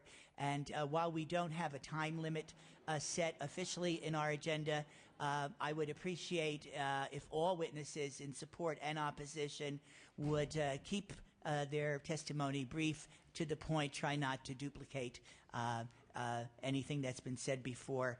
And good luck on that, Tom Amiano. Thank you. Thank you. Good morning, Mr. Chair and members of the Public Safety Committee. I want to thank you for this opportunity this morning to address you regarding this important legislation for establishing oversight for the BART Police Department. I'm a current board member and former president of NACOL, the National Association for Civilian Oversight of Law Enforcement. I also come to you today with 25 years experience in oversight of police misconduct. I worked for 15 years with the San Francisco Office of Citizen Complaints, 7 years as the director of the Berkeley Police Review Commission, and most recently 4 years as the independent police auditor for the city of San Jose. I have seen the effectiveness of oversight in restoring public confidence around the country, particularly after critical incidents which can increase tension between our communities and the police officers. It is important to establish effective oversight of police misconduct issues. Establishing such a body and easing this tension will make the streets safer for community members and police officers alike. In establishing oversight, there are basic levels of authority and structure that must be met to ensure that the program is effective.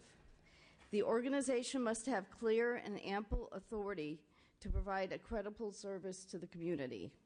Agencies must have investigative authority and be able to interview all witnesses, including police officers, and access to documents needed to complete their investigations.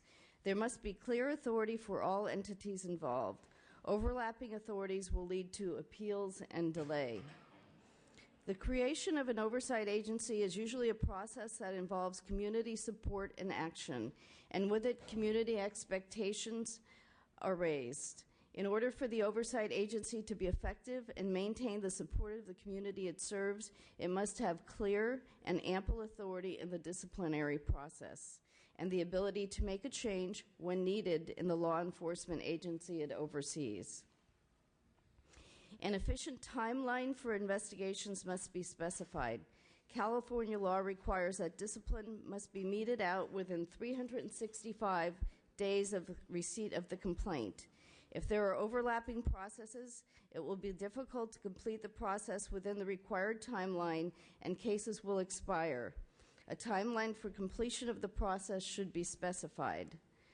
The BART proposal has several layers of authority and several layers of appeal.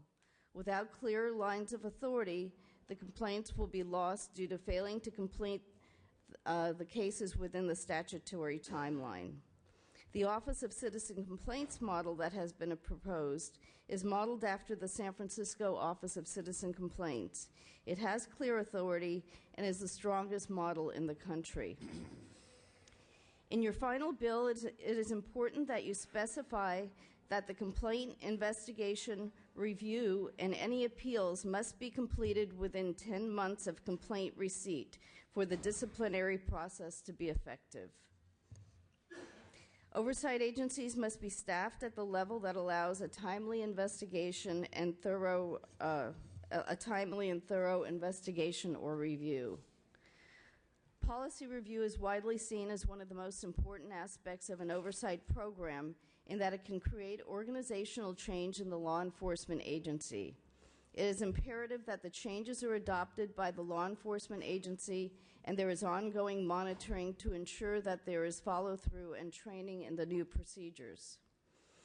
More and more agencies are establishing mediation or alternative dispute resolution as a method of resolving complaints.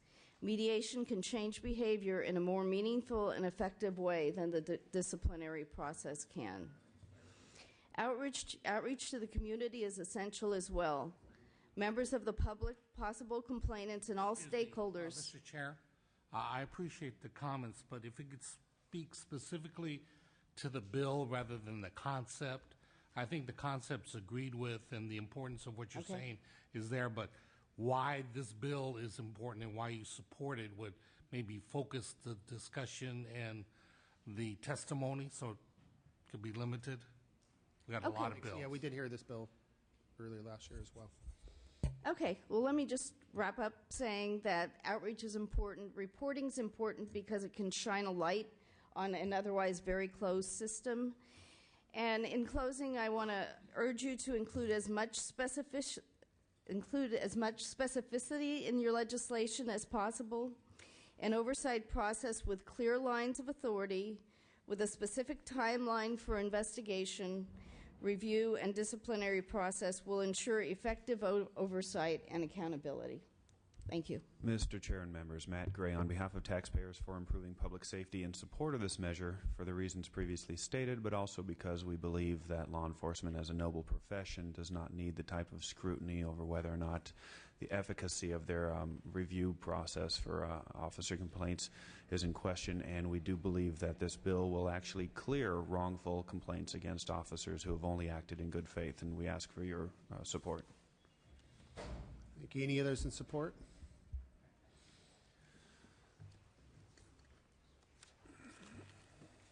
Steve Wallach with Suter & Associates. I'd just like to add the support of the City of Berkeley City Council and the Alameda County Board of Supervisors.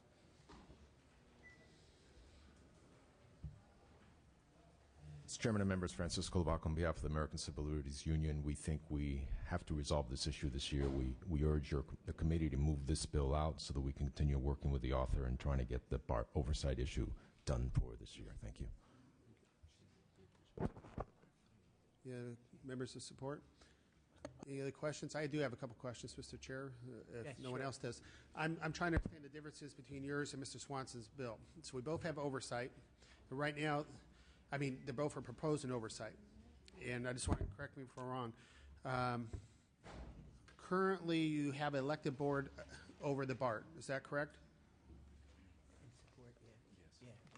Yes, your question. I'm sorry, we have another witness in support who was Oh, delayed. please. And then, Okay, then I'll ask my yeah. questions. Yeah. Why don't you give these to the committee? Thank you. My name is Reverend Daniel Buford. I'm a Baptist minister from Allen Temple Baptist Church in Oakland, California. And I was a part of the subcommittee constituted by BART after this tragic incident to create a citizens oversight model. So I'm here today to actually support two things. I want to support what Mr. Amiano is purporting to do and trying to do, and also would urge that that his bill be blended with the Swanson bill. There are elements to both bills that people may or may not like, but I think the fact that these two gentlemen have the same viewpoint in terms of the need for civilian oversight is a key and a crucial thing. And I would just say that with respect to the city of Oakland, we know right now that that the gentleman that is accused of the killing of Oscar Grant is got to go through the trial process. And we already know that Oakland as a city has gone through a trial process. We have been tried by civil unrest and property destruction. We've been tried by bureaucrats who have been intransigent to listen to people. And we have been tried by now a change of venue for us not to see justice happen in the area where this thing happened. So we're concerned because we see very clearly that there could be, for lack of a better word, a Rodney King effect with regard to the decisions that are made in L.A., that even though the decision would be made in L.A., the aftermath of that decision would be felt in Oakland. Therefore, myself and others would strongly urge you to consider the fact that that we need a bill that that covers police misconduct of the BART police professionals, and we need that immediately, if not sooner. And to delay either of these bills is to basically foreshadow bad things that could happen for a municipality that has already been punished by miscarriage of justice in this case. So I'm here today, first of all, not as a supporter of any of these things that have happened, but as a supporter for justice in our community. And certainly I welcome the fact that that Mr. Amiano and Mr. Swanson are beginning to talk and to blend their bills, which I think would be the wishes of many people in the Bay Area community, that it not be a competitive aspect between these two gentlemen, but a blending of their bills. Thank you. Thank you, sir. Thank you. Okay, this helps. Oh, great. Sorry. This is part of my question, is this actual process here. And if you had to say that one or two differences between yours and Mr. Swanson's bills, what would that be at this point? I think the key issue is on, who does the discipline and how independent it is, just to put it out there, bare bones. And if you look at, and I'm sorry for the public, if you look at the BART proposal, it does a lot of the things that the bill suggests, but it does not codify them. And so I think part of the discussion between Mr.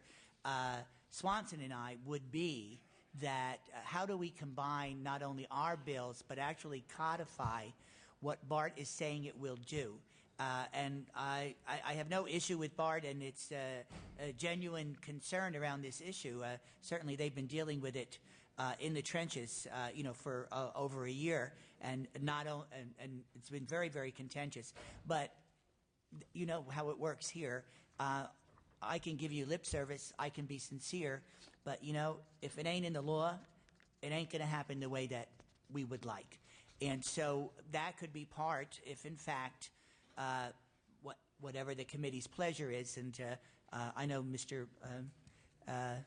Mr. Swanson will be up soon. This is something that is in the realm of possibility, that we are not adversarial.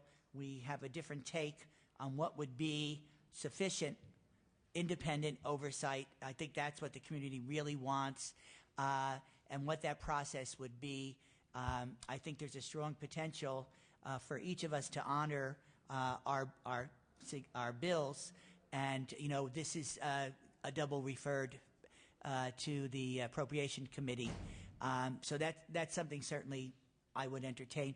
I think probably I and the committee itself would have a better sense of what we're referring to after they hear the presentation and witnesses for Mr. Swanson. I agree with that too. So we have any more questions at this point? Yes. Mr. Chair, how could we move this forward? I just heard you say you agree with the blending, and I've had a chance, and I really appreciate Tom brought this bill originally last year when no one was talking about it at all. And I think it really helped relative to making it really clear that this issue had to take place. Then the following meetings and how it was going to take shape, and looking at these two flow charts, just at first glance when I look at one and look at the other, the more complicated one looks, the more difficulty it's going to have, and it speaks to what our professional testimony was around direct lines and very clear lines relative to how things get resolved. But I had a chance to meet with Sanjay Swanson's group relative to his bill, and it just seems so close that if we could move or put them or connect them at the hip. A possible suggestion, and I'm not sure going on grounds here. First of all, this is the BART proposal in June, so we have not seen Mr. Swanson's flow chart, if he even has one at this point, how close it is to your flow chart of oversight.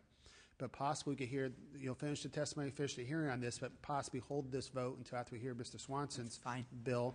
And then maybe at that time, and maybe lunchtime, or maybe we could take some other business till lunch, let you guys try again. If you can't, we vote.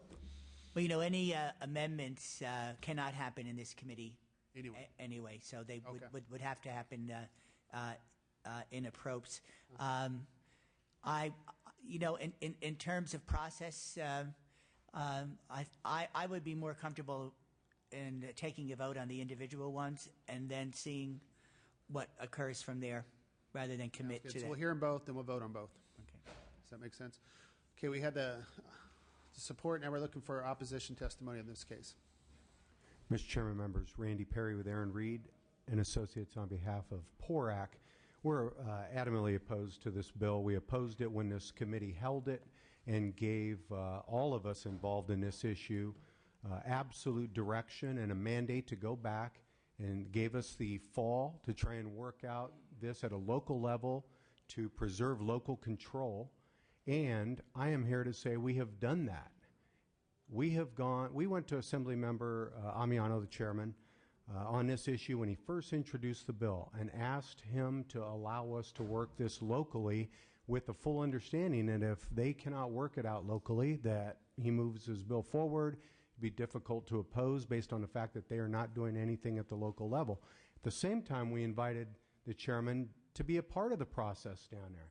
We told him that there are numerous meetings going on, and to date there are over 20 meetings that have taken place, in addition to a couple of the major public forums that have happened. And they have worked these issues out locally. And now here we are today with a bill for the first time setting precedents to set up a local civilian review process and have the legislature set that up when the locals have worked it out. We have done great work locally at the mandate of this committee to work it out. And the only reason we're even here is because the policy has to be approved and has to be placed into statute, because that's where BART gets their authority. But make no bones about it, it's a local agency with local employees, and we are taking away local control. That's the main opposition, and we're not talking about. How do you merge these two bills? One says may and one says shall. One allows local control and one completely strips it away. How can we merge that? In terms of merging how the system works locally, our members have already fully agreed to oversight. They have written it in a letter to all parties. They have worked with stakeholders saying, we will be subject and agree to be subject to the same types of oversight committees and staff that Berkeley and Oakland have, and have done so successfully for over 30 years. Mr. Amiano's expert testimony has that experience from both of those and then some. And they are systems that work. So how can we give the mandate to the locals to work this out? They have come back, worked it out, and by the way, brought it to Assemblymember Amiano, who said he didn't want to carry it. That's why it was taken to Assemblymember Swanson. And some of you actually were approached as well. That's why we have two bills. It's not somebody trying to put forward something in addition to another member for any political reasons or anything. This is about the fact that we have two clear different views of how to work it out locally or how to get it done. I hate to interrupt, And yeah, but you did your job. Let us do our job. absolutely. If we have two bills that come forward and we're going to try to work it out, let us do our job and try to work it out. You did a great job. You got a great bill. I say we move both of them forward so we can do our melding effort. It's not your job anymore. It's ours. Very well. I appreciate what you're saying. You did your job. Let us do our job. I really suggest that as we move this bill forward, we can vote on them independently, but we move them both forward so we continue this effort. I agree that those two words are key, but give us a chance to work this out. That's all I'm saying. Agreed. However, it's my job to oppose this bill and to point out why we would oppose the merger of the two if it mandates. In terms of the merger of the two, in terms of how the process works, we do not oppose that. Simply, it's the mandate on the locals. And I, well understood. Point very well taken. Skinner. Oh, I'm sorry. I'm not sure the rules around this. We're kind of funny territory because we're having hearing on one bill, but we know that there's a second bill that has deals with the same subject. So, but let me just say that I think that there are two issues of shall that are really being talked about here. There's not one. And there is the issue of, or two issues of mandate. There is the issue of mandating the BART board to establish a citizen police review commission, which Assemblymember Swanson's bill does not do. It enables them to do so, but does not mandate it. So there, you're describing local control. Personally, I feel that that mandate needs to be there. Now, Assemblymember Amiano's bill has that mandate, but it also mandates how that board is constituted and various directions or ways for it to operate. Now, there, while I like the structure that Assemblymember Amiano has developed, I can appreciate, as a former local elected official, and that just in the same way I don't want initiatives dictating, crossing every T and dotting every I, because then they cannot be fixed if there's a flaw except by vote of the voters. I can appreciate why we would not want to cross every T and dot every I in a piece of legislation, because if in the practice the BART board, or residents, civilians, the police, or whatever, find it to not work as intended, then it cannot be changed except by the legislature. So that I can appreciate. But where I would differ is I believe that we do have an obligation to require the board to establish one. And my problem with just passing both as written is that we don't achieve that with Assemblymember Swanson's bill as written. And we then also have a situation where if we pass them today as written, one goes to appropriations and one doesn't. So I feel like we need to reconcile that before we act. Thank you, Ms. Skinner. Mr. Perry, you still have If I could just close real quickly, I have listened to all of you and have heard what you've said. It's a tough issue because it's kind of a quasi-body and a quasi-situation here. I would just like to stipulate that, I clearly have heard from many of you that there is a lack of confidence in whether or not the board moves forward with what we have generally agreed upon. And I get that, and I can't speak to that. I don't represent them and have not dealt with them personally. But I will just close in saying, you know, we're the law enforcement officers who are left in the wake of the very, very unfortunate tragedy that occurred on New Year's Day of '09. We have made full commitments to work with all stakeholders and have agreed to some of the issues that have come out in the studies. And we have put in writing that we fully support oversight and either an OCC or an auditor. We fully support all of that. And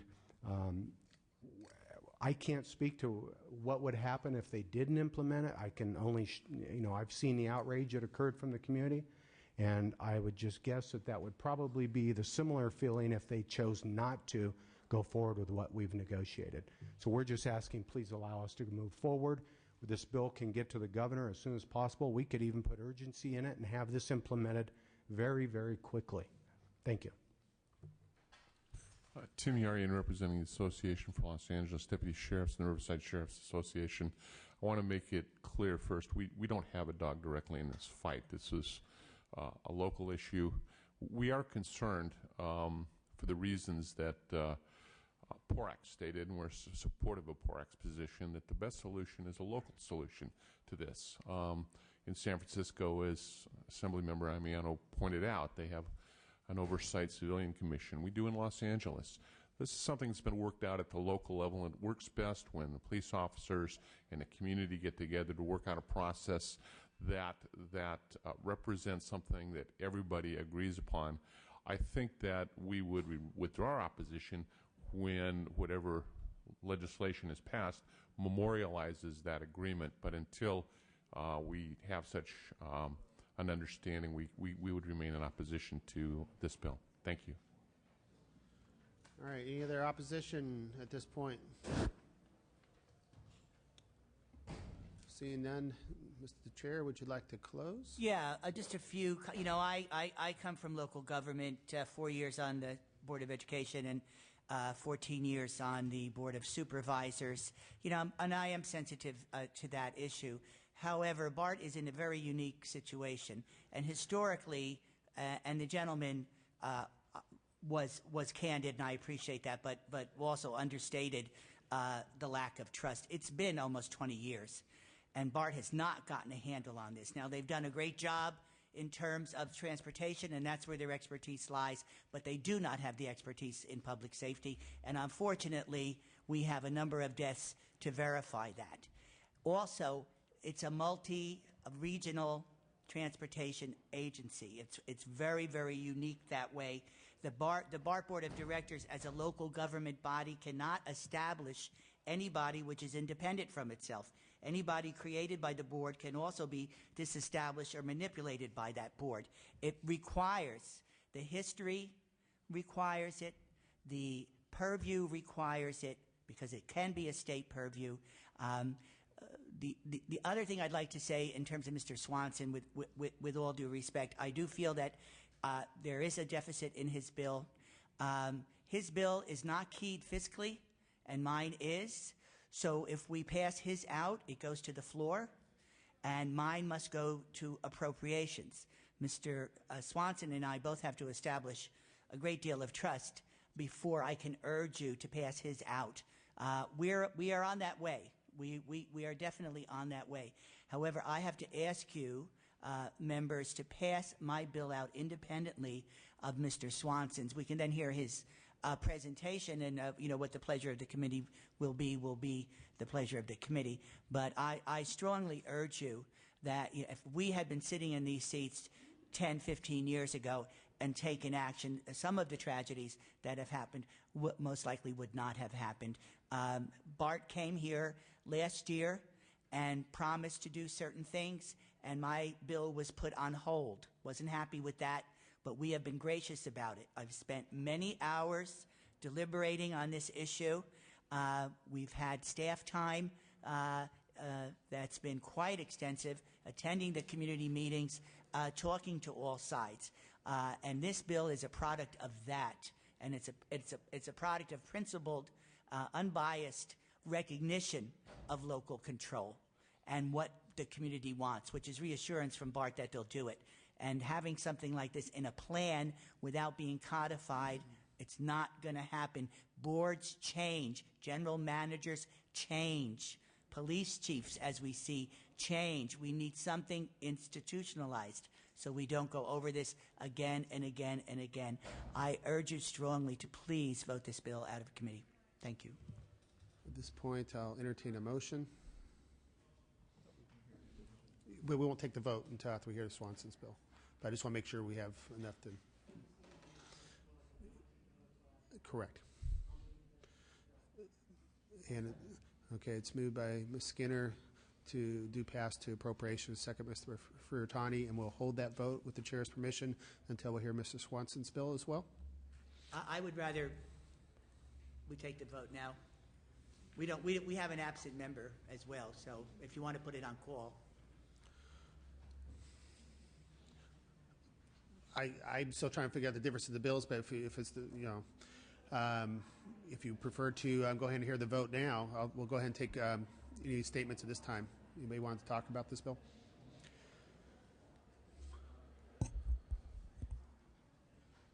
No? Okay. Well, at least I'll make my comments. I agree with 85% of this bill.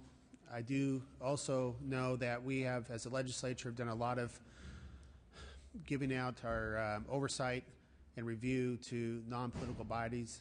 I believe the board over the BART has a lot of these powers to make implementation changes. I totally agree with the setup of oversight complaints and committee, and that the public should have their forum to go hear their complaints heard. At the same time, I think you need to have those expertise witnesses, those who have worked in law enforcement, those who have managed law enforcement, be able to give their input directly without having an oversight committee be able to unilaterally implement policy without going through that body. So I'm going to oppose this bill myself personally and look to Mr. Swanson's bill to hopefully get this thing started. But anybody else want to make comments? Well, I would prefer that we were not faced this situation. I very much appreciate that Assemblymember Amiano initiated this and that he was willing to introduce a bill and to, through that, create a pressure on BART. Clearly, BART already was experiencing that pressure from the public, but I think that it has resulted in a better, that BART themselves, with the Citizens Commission and others, have then come up with a better plan than they might have otherwise if Assemblymember Amiano had not been so forthcoming. So I really respect and appreciate what he and his office did. I am less comfortable with a piece of legislation that proscribes so specifically exactly how the commission, the review board would work, just because, as I indicated before, not because I think that the design that is in the bill is an inaccurate or bad design, but rather because whenever we put something into practice, we want the ability to revise it, and if the legislature specifies it so specifically, then it's much harder to revise it. It's not impossible. The legislature can, but it's harder. So that's some of the problems that I have with some of the specific language in Assemblymember Amiano's bill. But my problem with Assemblymember Swanson's bill, even though we haven't yet had the hearing on it, but I've read them both, is that it creates, as we need to, the legislature needs to give BART the authority to establish. It creates that authority, but it doesn't mandate it. And I feel that the authority should be, that we should mandate their establishment. I don't think that we should necessarily specify to each, in each exactly how it's constituted or exactly how it operates, but I do feel we should mandate it. And so that's the conundrum. And I'm very hesitant, as I indicated before, and I'm sorry to be redundant, to have both bills go out in present form, because one will immediately go to the floor and the other would get stuck in a probes, and then we're in this conflict. So.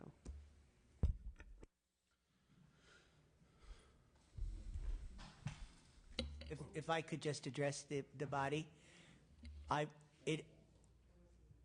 think it's urgent that we act on this. If we don't act on this, whatever your preference is, then nothing has happened after a full year.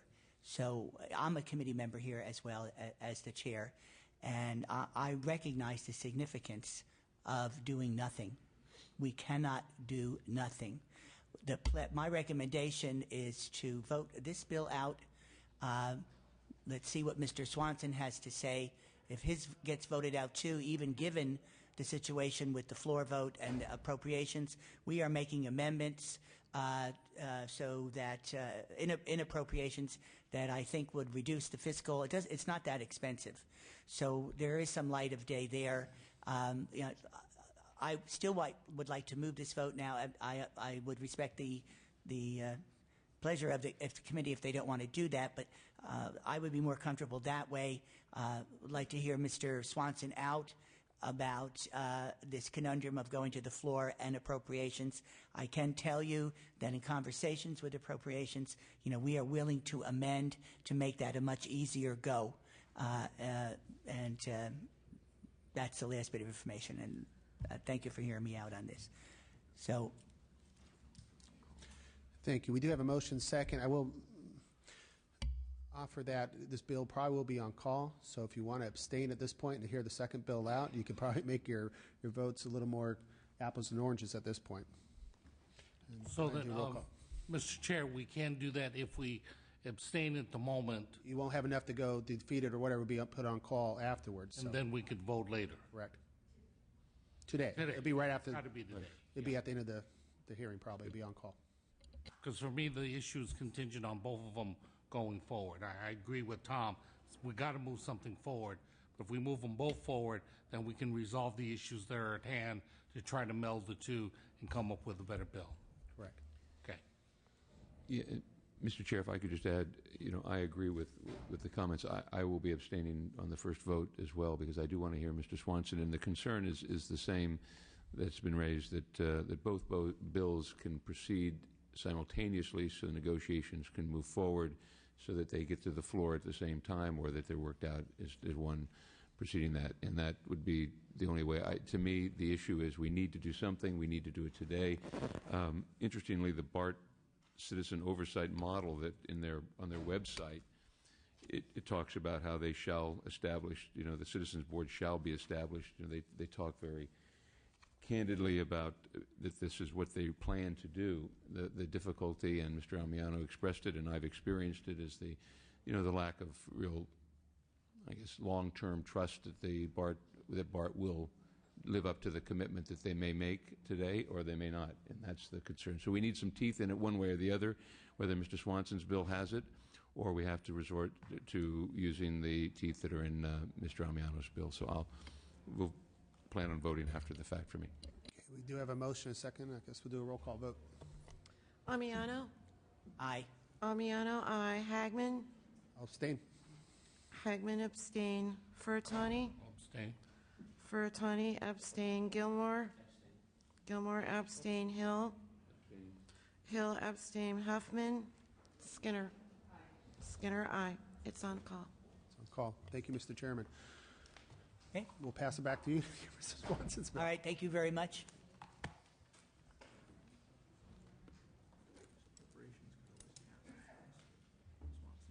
Yeah.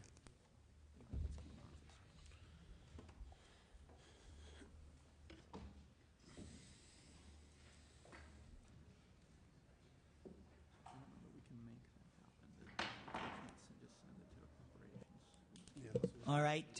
Our next order of business is AB 1586. Mr. Swanson.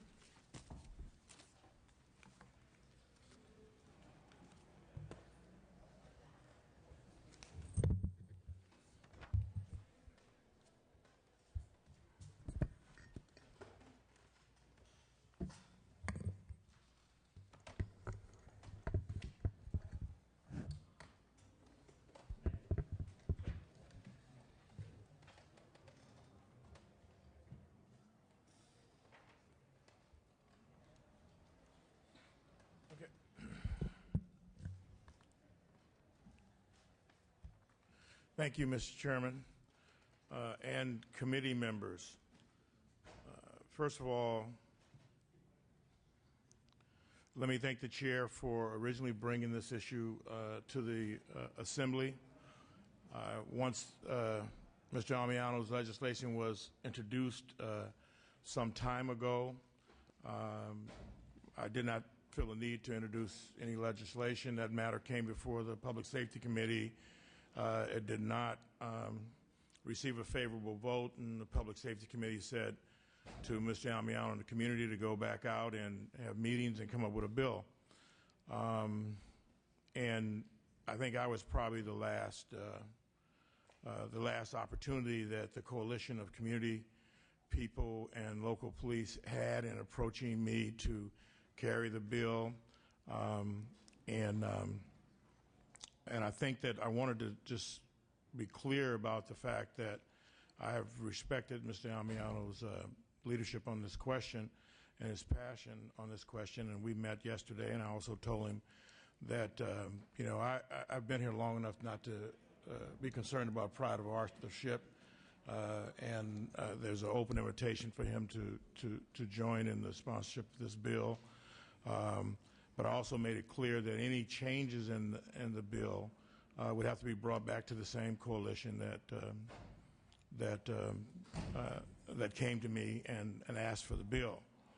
One of the things that I think that we have to remember here is that we are really trying to issue authority so that agreements that have already been reached, commitments that have already been made, have the legal authority to be implemented. The Bar Board has already passed a resolution saying they shall develop, as Assemblymember Hill pointed out, every one of these aspects in here. They've already put it in their budget. They already funded the audit. They've already done that. And the community came together with local law enforcement, faith-based community, and the community and the family members of Mr. Oscar Grant. And I'm really thankful that Mr. Grant's uncle, Mr. Johnson, is here with us today and support of this action going forward. And I have to tell you, actually, I have no problem with both bills going forward at all. I mean, the committee can vote both bills out. I have no problem with Mr. Amiano's bill saying everything he wants it to say and everything the committee wants it to say. And that bill has been keyed physical and because it's a local mandate. My bill is not a local mandate. My bill allows it to happen, but the reality is that the local community has already agreed it will happen. There's already a funding for it, that it will happen. And so from that standpoint, I think that this bill should go forward. We all understand the tragedy and the history of the tragedy. We also understand that whenever you get local law enforcement and community and a bar authority to agree, the editorials in my community have called for it. And so I would agree with the chairman that doing nothing is absolutely not an option. Very simply, we are being petitioned by the community to ratify an agreement, to give authority for an agreement to go forward. I think that that minimally we should do that. If there is a need on the committee's idea for even a more stronger codification, there's a vehicle for that. Do it and let it work its way. We have also said that we're always open to discuss, as you know, bills are always a work in progress. But the difference here I want to really point out, and that is that this is after 20 some odd meetings and community forums that this has taken place. And so it is not like the community is not tuned in on this. And that's why you go to the website, you see the board's commitment, public commitment that this is going to happen, and it's reflected in their budget.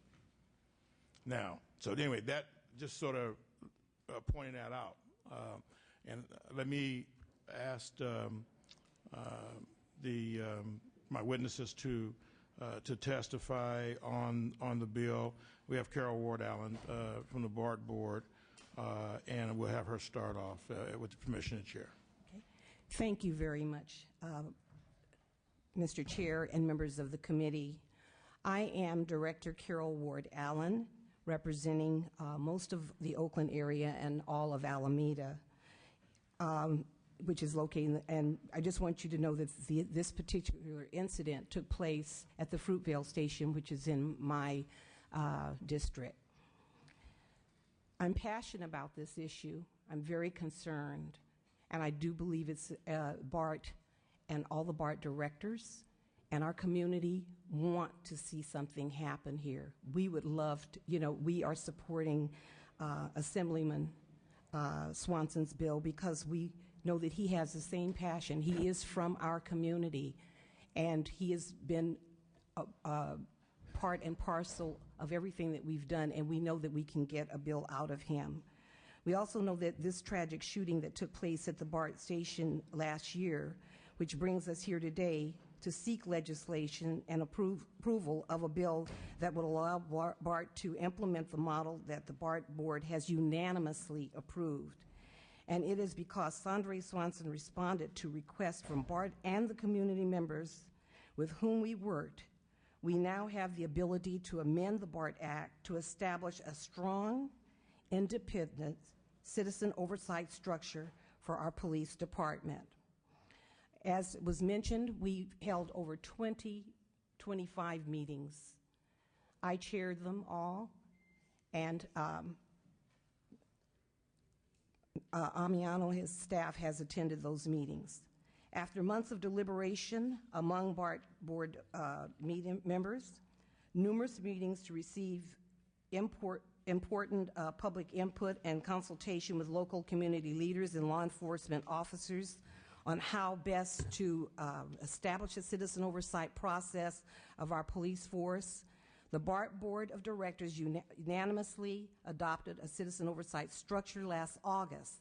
The model was developed by a subcommittee which spent countless hours first hearing from citizen oversight representatives from San Francisco, Berkeley, Oakland, Richmond, Sacramento, and to learn what works. We took the best features from all the models and designed a BART model, a hybrid model of all of these, something that we and the community believe best works for BART. As the committee analysis indicates, AB 1586 would do two important things. First, it would allow the BART board to establish an Office of Independent Police Auditor to investigate all complaints of police misconduct with the creation of a citizen oversight board to bring greater public transparency and accountability and assist in improving the BART Police Department. Second, AB 1586 would authorize both the independent police auditor and the Citizen Oversight Board to recommend appropriate disciplinary action against BART police officers for citizen complaints that are determined to be sustained. This bill allows the elected BART Board and the Citizen Board to work together to make improvements without having to constantly come before the legislature to make these changes. It does not prescribe in statute how the public will oversee BART police actions. That would be left up to our elected board so it can work with our own community to implement and make improvements to the citizen oversight structure that will work best for the 4 counties we serve. Last year, BART made a promise to the legislature and the communities we serve that we would reach out to the public, get critical input, and move as quickly as possible to implement a citizen oversight process that best suits our special local needs. That is what we have done. In conclusion, BART has adopted a program that will establish 2 important oversight functions. 1, an independent police auditor, and 2, a citizen oversight board, both with the authority to recommend disciplinary action. With new authority from AB 1586, BART will be able to implement an important structure to oversee the police services we provide to the public. Implementation of the BART model of citizen oversight will help strengthen the BART Police Department and will provide the public with the assurance that BART will provide them with quality police services. It is of utmost importance to BART and the Bay Area community that we have the ability to implement these positive changes as soon as possible. AB 1586 will give us the authority to implement citizen oversight as we promised last year. We are here in full support of AB 1586. We thank you very much for your consideration, and thank you very much for listening, and Happy New Year.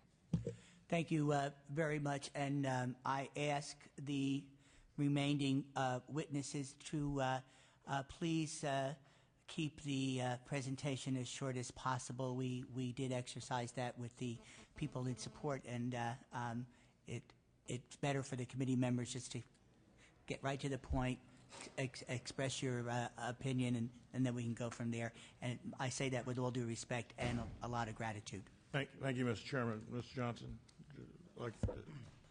Good morning, everyone.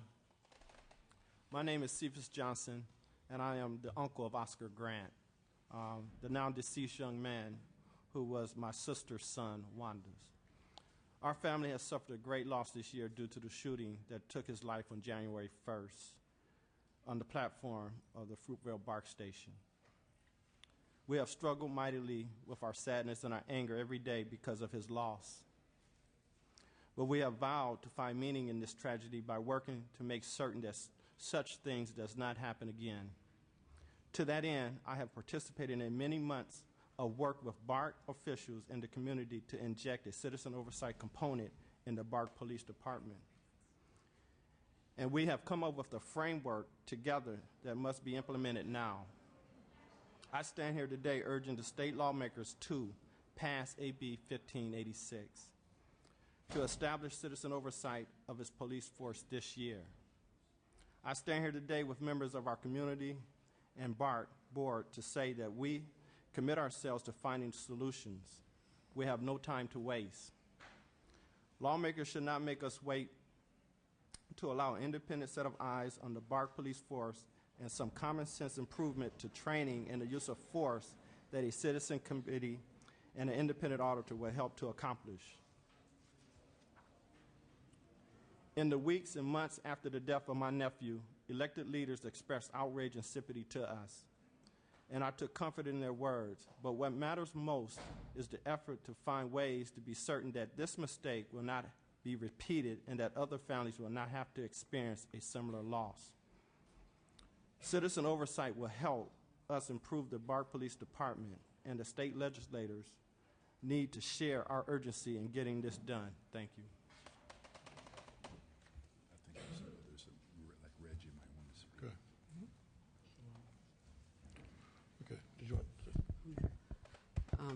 Good morning, Chairman Amiano, committee members. I'll be very brief. My name is Marcia Devon.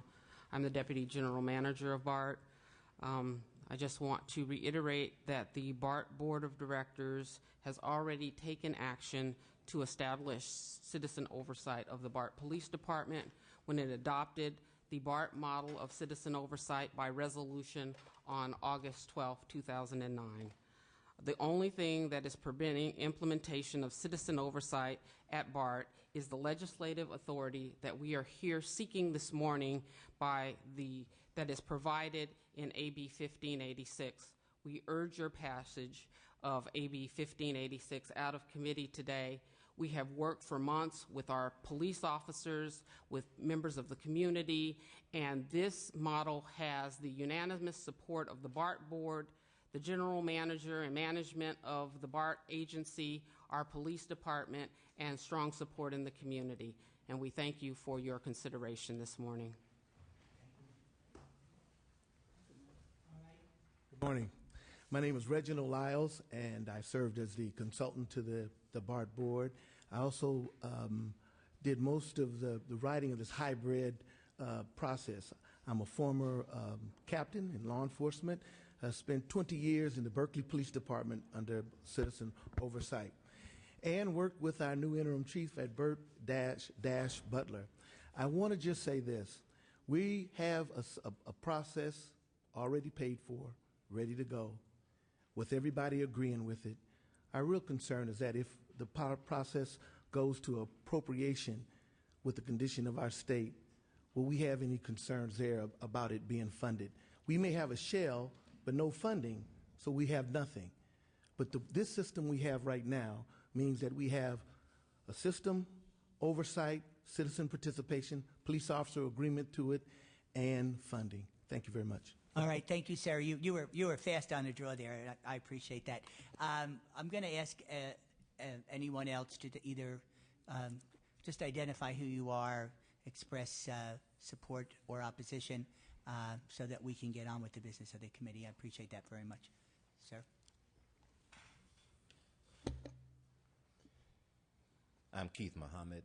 I was honored to serve with Reverend Buford and others of BART and law enforcement authorities in developing the Civilian Review Board model that was produced by BART. Let me say, first and foremost, that we feel, as Reverend Buford did state, that this is a great opportunity to blend both models in order to bring what's best, because we're not only concerned with oversight, we're concerned with the handiwork involved in making the corrections that are necessary among law enforcement. So we urge you to pass both bills that Mr. Amiano, Mr. Swanson, and others can work together to produce what's best for the public.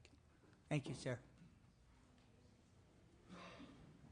Good morning. I'm Nathan Wysick, president of the BART Police Managers Association. I just want to go on record as supporting this bill and reassure you that we participated in coming up with the BART plan. We've pledged to work towards its successful implementation, and we're asking you to support this bill and allow us to work this problem out at the local level. Thanks. Good morning. Jesse Sakon, president of the BART Officers Association. And we also support 1586 and reiterate Wysich's statements. Steve Wallach on behalf of the Alameda County Board of Supervisors. They haven't officially taken a position on this bill yet, but they did ask me to come and express their conceptual support for this bill and urge you to move both bills forward. All right, thank you. All right, are there any witnesses in opposition? All right, seeing none, I want to thank all of you for your attendance and your remarks. Any questions from committee members? Mr. Hagman. Thank you, Mr. Chairman. Mr. Swanson,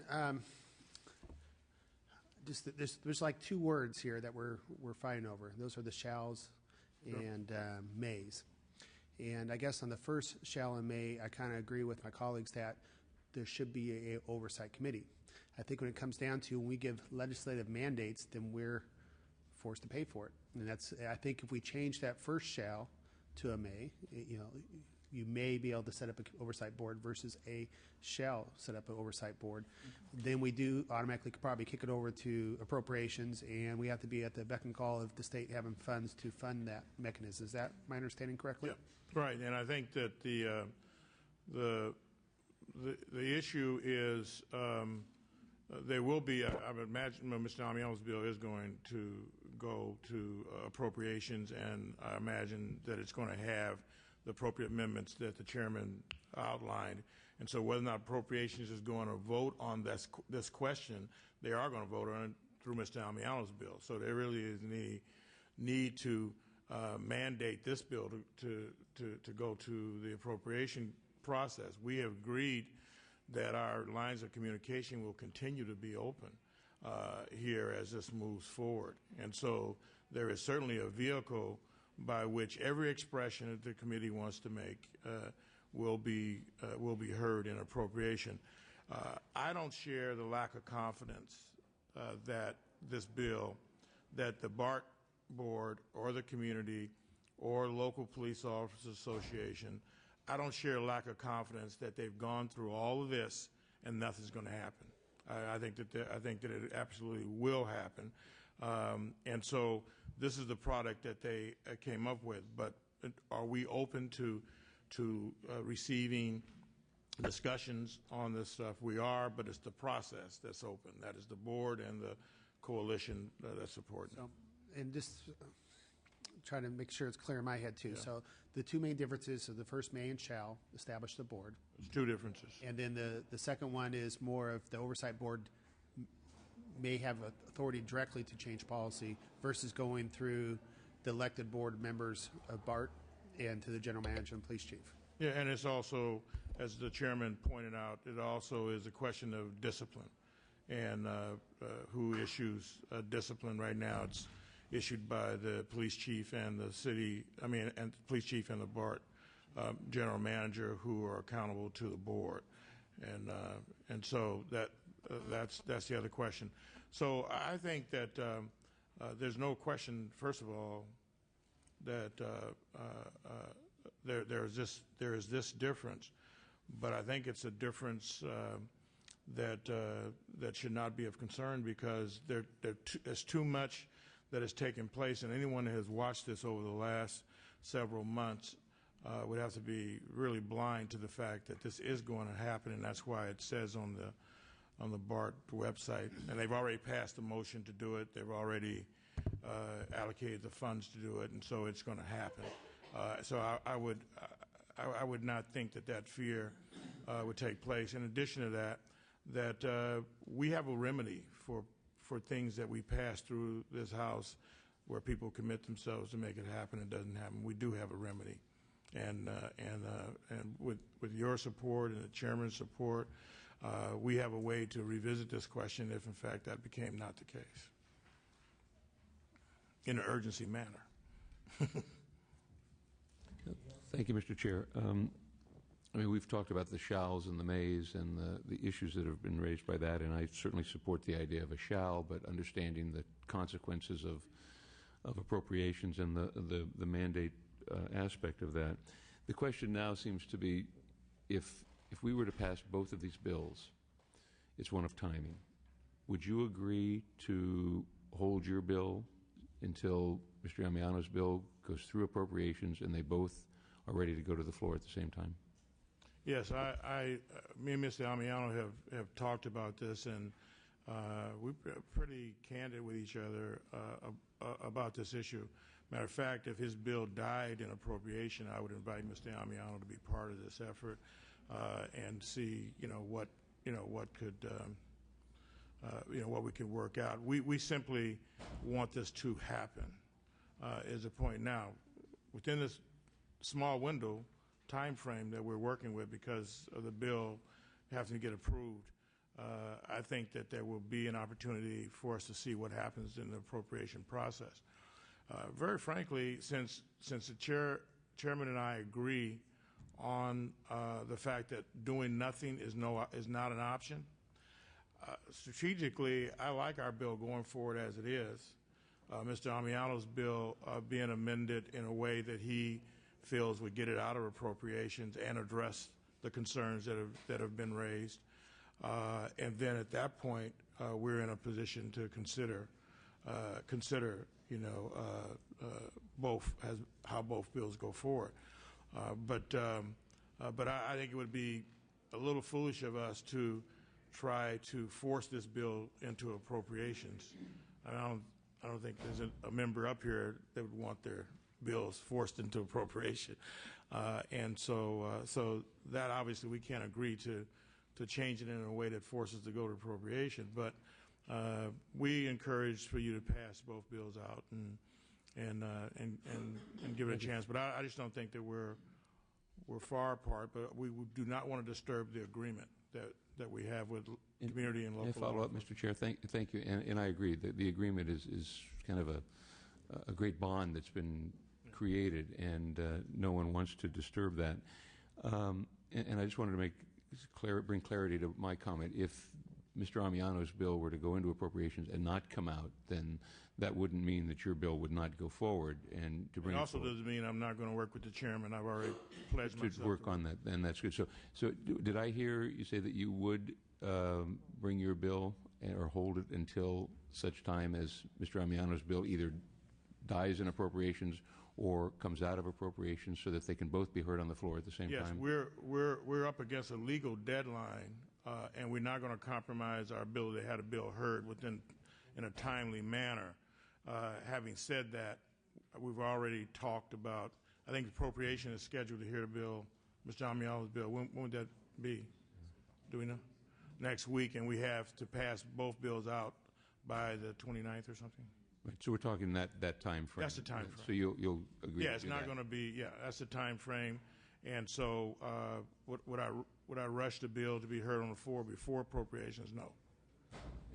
But you won't bring it forward before No, before it has, before Mr. before Amiano's Mr. Amiano's has a bill chance. comes, so they would both come at the same time. Absolutely. Thank you. Members? Skinner? I think, as most people realize, there are a number of us on the dais who represent BART areas. My district actually has at least 9 BART stations within it and 2 directly adjacent, so 11. And while there has not been a recent serious incident with the community and the police at one of the BART stations within my district, there have been over many over time. Whether it was in, there's been incidents at the Pleasant Hill station, there's been incidents at Richmond, incidents at Del Norte, incidents at MacArthur.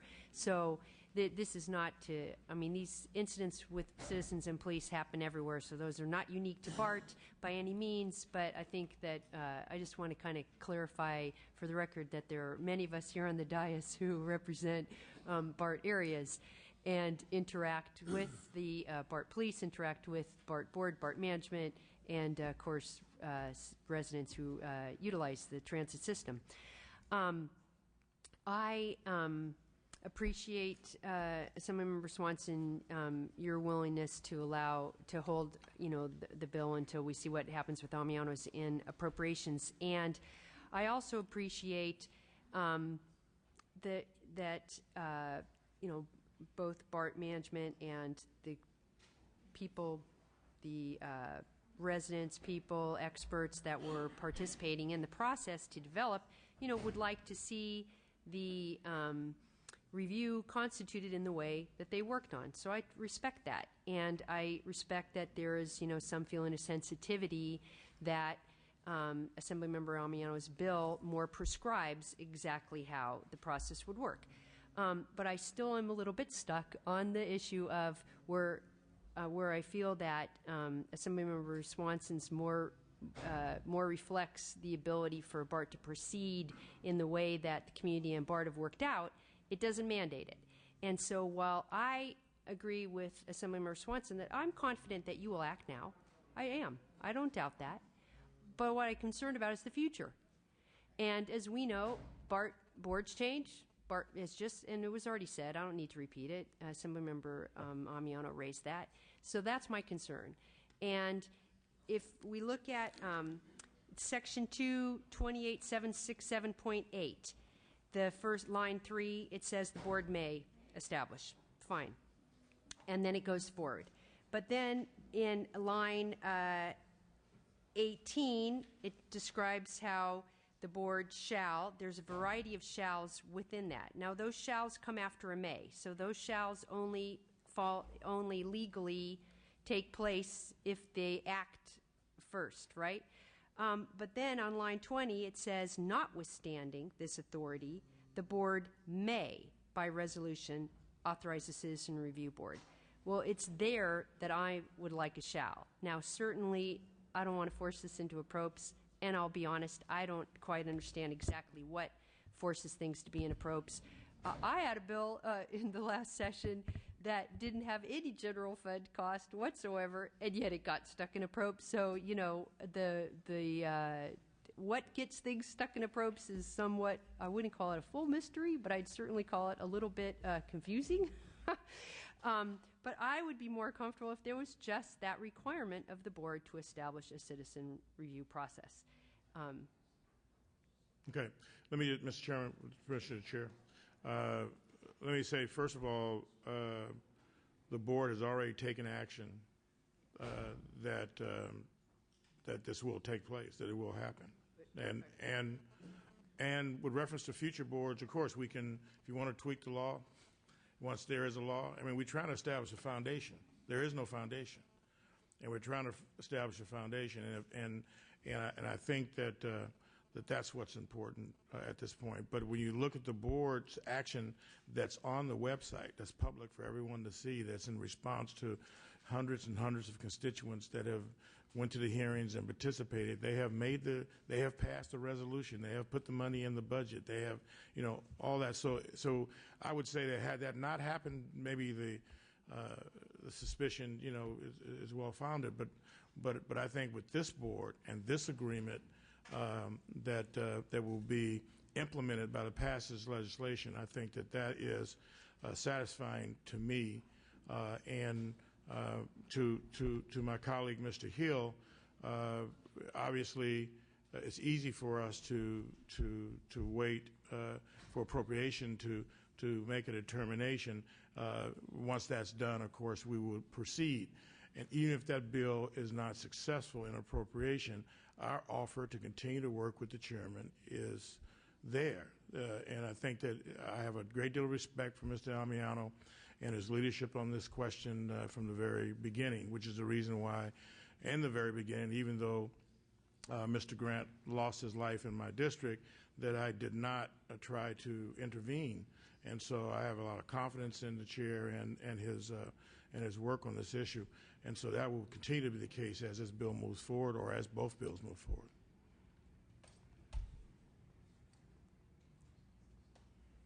Any other comments? I'd like to, yes, I wanted to address a few things, though. One is I certainly honor Mr. Swanson's commitment to hold the bill on the floor until we work out the matters with the Appropriation Committee. I'm a little skittish on the commitment, with all due respect. I've been on many boards of the BART board. I've been on many boards before where we have said, we're going to do it this way, we're going to do it that way, and then it winds up in the wastebasket. I feel all of you have a great sense of outrage and compassion and about the gravity of this issue so that it doesn't wind up in the wastebasket. I think all of you, particularly those of you who are elected on the BART board, are going to have your feet to the fire. And that way it is a local issue. It's like, who can vote for you?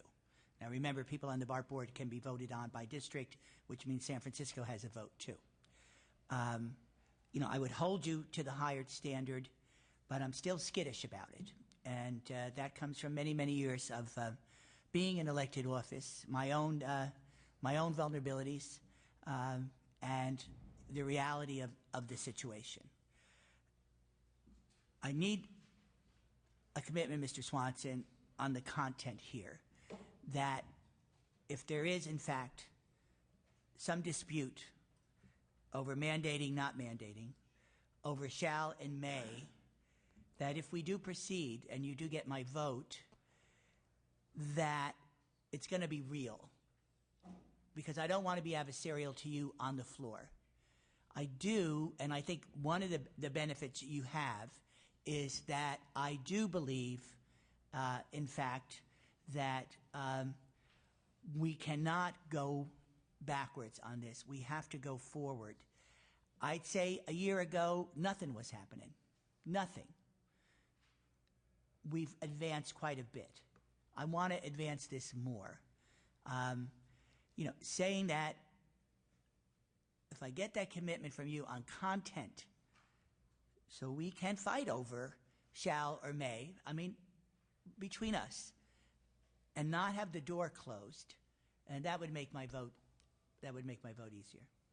Well, I can commit myself to bringing the issue of shall and may to the coalition that is sponsoring the bill. I will certainly, as I said in your office, I will certainly bring that issue to them, and we will certainly look at the question of whether or not that throws the bill into appropriations in the Senate and the like. And so the commitment is that we're open to discussing that question and taking it back and looking at it.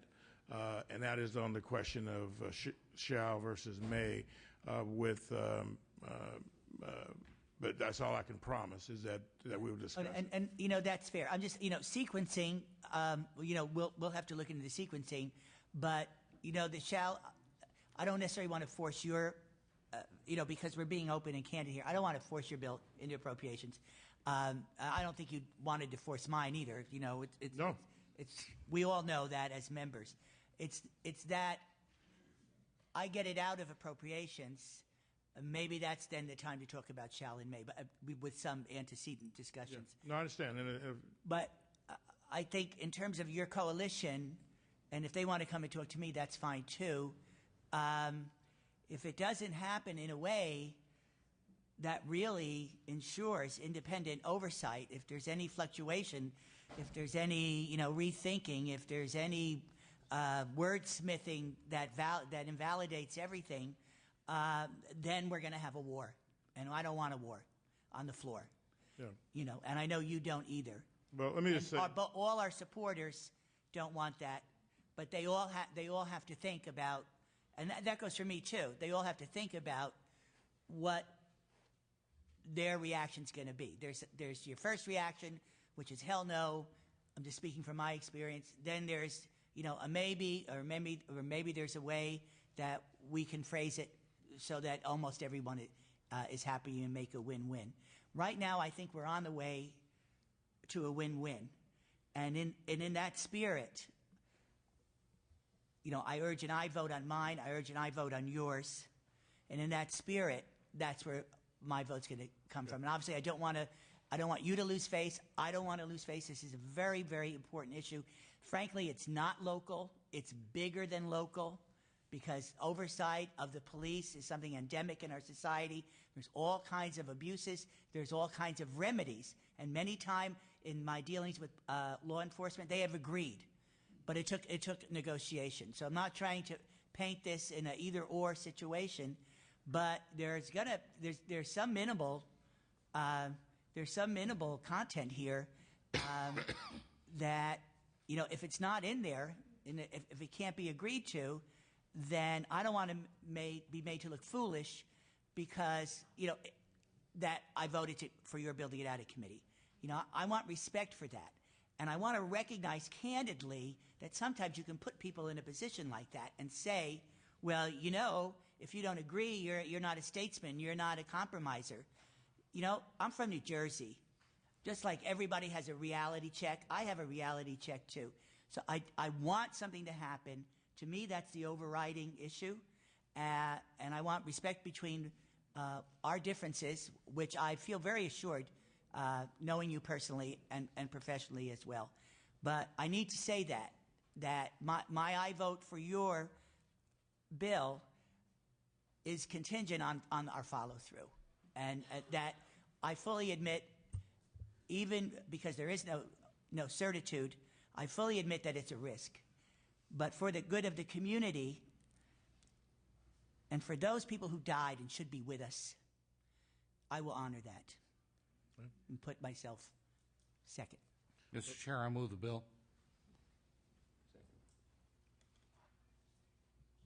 Okay, we take a roll call. Amiano? Aye. Amiano, aye. Hagman? Aye. Hagman, aye. Furutani? Aye. Furutani, aye. Gilmore? Aye. Gilmore, aye. Hill? Aye. Hill, aye. Huffman? Skinner? Aye. Skinner, aye. Bill's out. Thank you, Mr. Chairman. Thank you, committee. Well, we need to vote on that. Lift the call. Amiano's bill. You need to lift the call, I can Tom. lift the call, yes. And then we'll have to get lifting the call on item number 2. Please call. And please call the roll, please. Let's vote. Like a straight vote. It's a good faith thing. Amiano was an aye. Hagman abstained to no. Furutani? Aye. Furutani abstained to aye. Gilmore? Abstain to no. Gilmore abstained to no. Hill? Aye. Hill abstain to aye. Huffman, you need to put the bill back on call. All right, did we get Skinner? Oh, excuse me. Yeah, it's out. It's out. I apologize. All right. All right, thank you. We'll put this on. Oh, it's on. That's right. Yes. All right. Thank you very much, everyone. Okay, look forward to working with you. Wow. Need my bad. Oh, no, honey. I'm sorry. So much distraction. Yeah.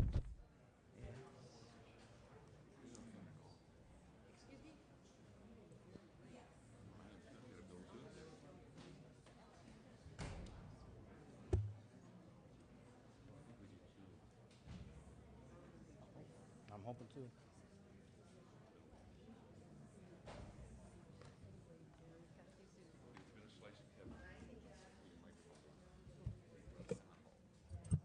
Mr. Nava.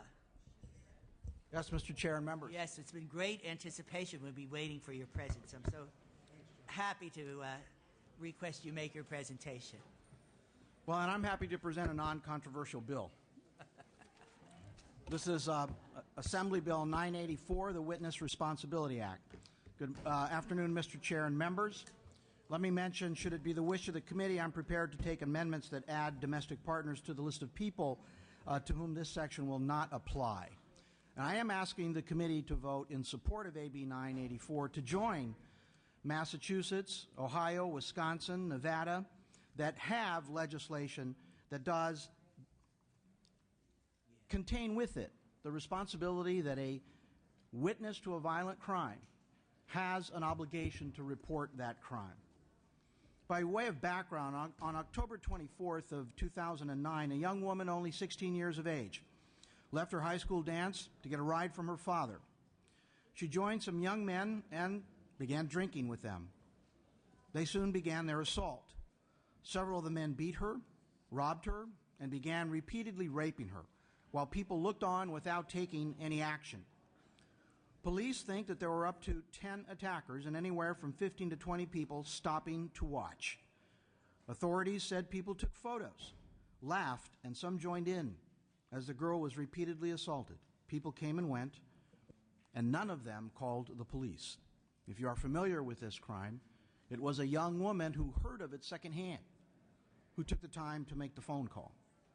Under current law, had the victim of this rape been under 14 years of age, observers who failed to report would have been committing a misdemeanor, punishable by a fine of not more than $1,500, imprisonment of up to 6 months, or both.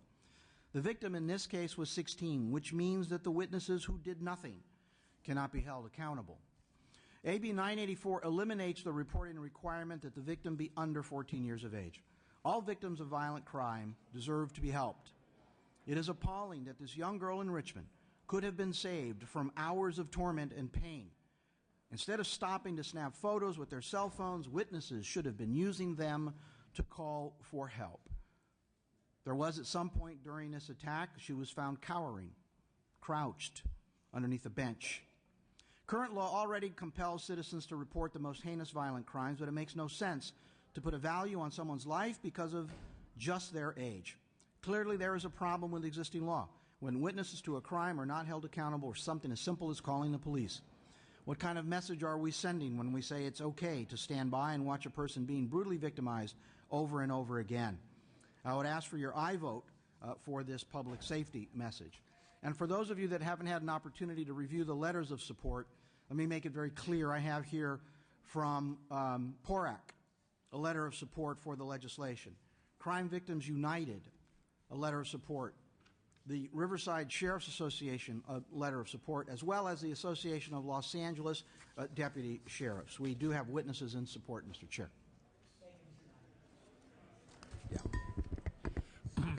Tim Yarian, representing the Association for Los Angeles Deputy Sheriffs, the Los Angeles Police Protective League, and the Riverside Sheriffs Association in support of the bill.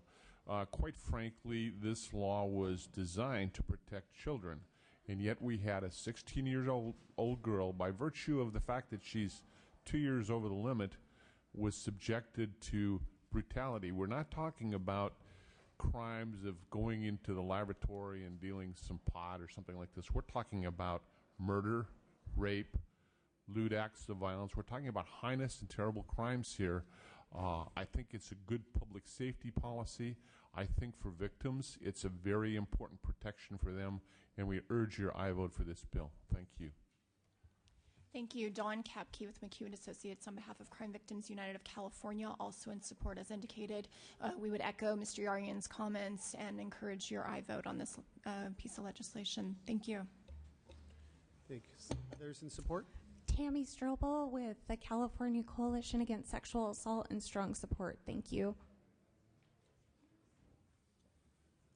Mr. Chairman and members, Jim Votes on behalf of the LA County Professional Peace Officers Association, the police officer associations from both Long Beach and Santa Ana, and the California Fraternal Order of Police, and strong support. Thank you. Any others in support? Okay, those in opposition?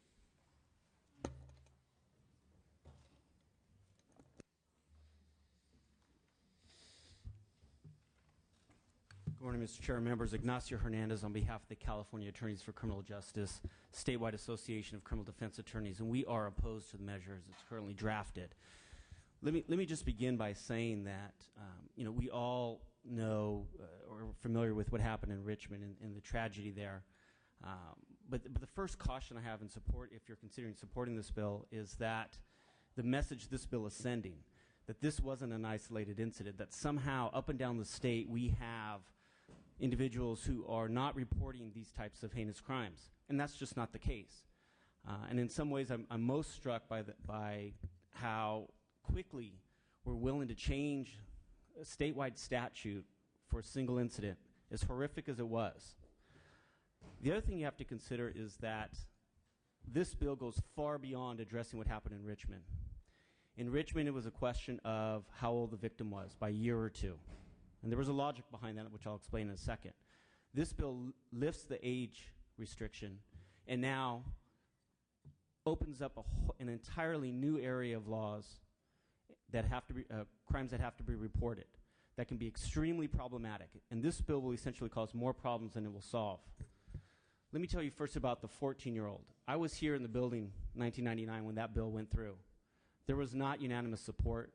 In fact, the defense attorneys opposed the bill and the DAs opposed that bill for different reasons, but it was extremely problematic. The compromise was 14 for a couple of reasons. One is, if you're going to ask the general public to report a crime or be subject to prosecution themselves, you have to make sure that it's a crime that they can readily identify. When you have a minor who's engaged in sex, it's statutory rape. No matter what age, as long as they're a minor, they can never legally consent. So it was a little bit easier in the minds of legislators at that time to place an age restriction. If you see someone who looks 13, because this is under 14, you're less likely to confuse that person for someone who's 19 or 20 or 21. So you're not putting people at risk for false reporting of crimes or being prosecuted themselves because they made a mistake on age.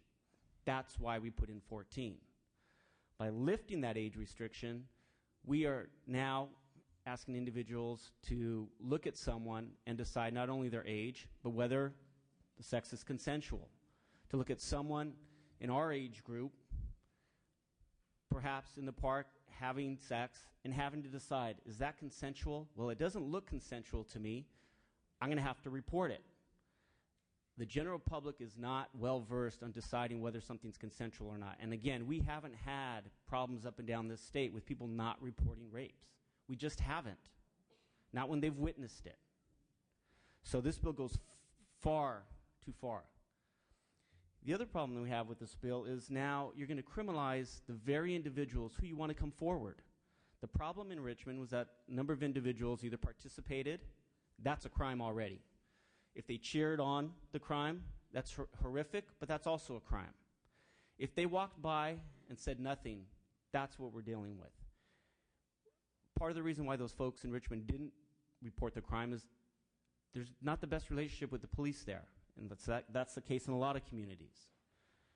The reason why the DAs and the defense opposed this bill in '99 is that witnesses are not going to come forward. In fact, with this bill, they'll be less likely to come forward. Because if they do, a week or two later, they have to admit that they committed a crime. Who in that community who already has a distrust of the police is going to call the police and say, hey, I committed a crime? In addition, that's why you'll notice we don't have prosecutorial support for this bill, in the same way it was in '99. In addition, once they start questioning these individuals who they think were witnesses, they have a right to an attorney. They have to be Mirandized. They're going to ask for an attorney. They're not going to tell the facts of what they saw. They're going to be silent, which doesn't help investigations. In fact, it hinders investigations. Then, if they are prosecuted and they try to put them on the stand as a witness, they're going to have to cut a deal of immunity. And they're going to have to say, okay, we won't charge you with this misdemeanor as long as you talk. And let me tell you, any criminal defense attorney worth his or her salt is going to ask, let's see, you were being prosecuted of this misdemeanor failure to report, and you cut a deal with the DA. How is any jury ever going to believe that witness's statement? That was the problem identified in 1999. That's the problem with this bill. It doesn't help, it hurts. And that's why you have very limited law enforcement support. I didn't hear individuals out of the district in which this happened, and you didn't hear it from a number of other law enforcement districts who are all here on other bills today. They all know there's a problem with this bill. I have full respect for the author. It was a horrible situation, but there are other ways to address this. This goes way too far. We don't need to change the statute this drastically without additional information and without additional safeguards. With that, I'm available for questions. Valerie Small-Navarro with the American Civil Liberties Union, in opposition as well.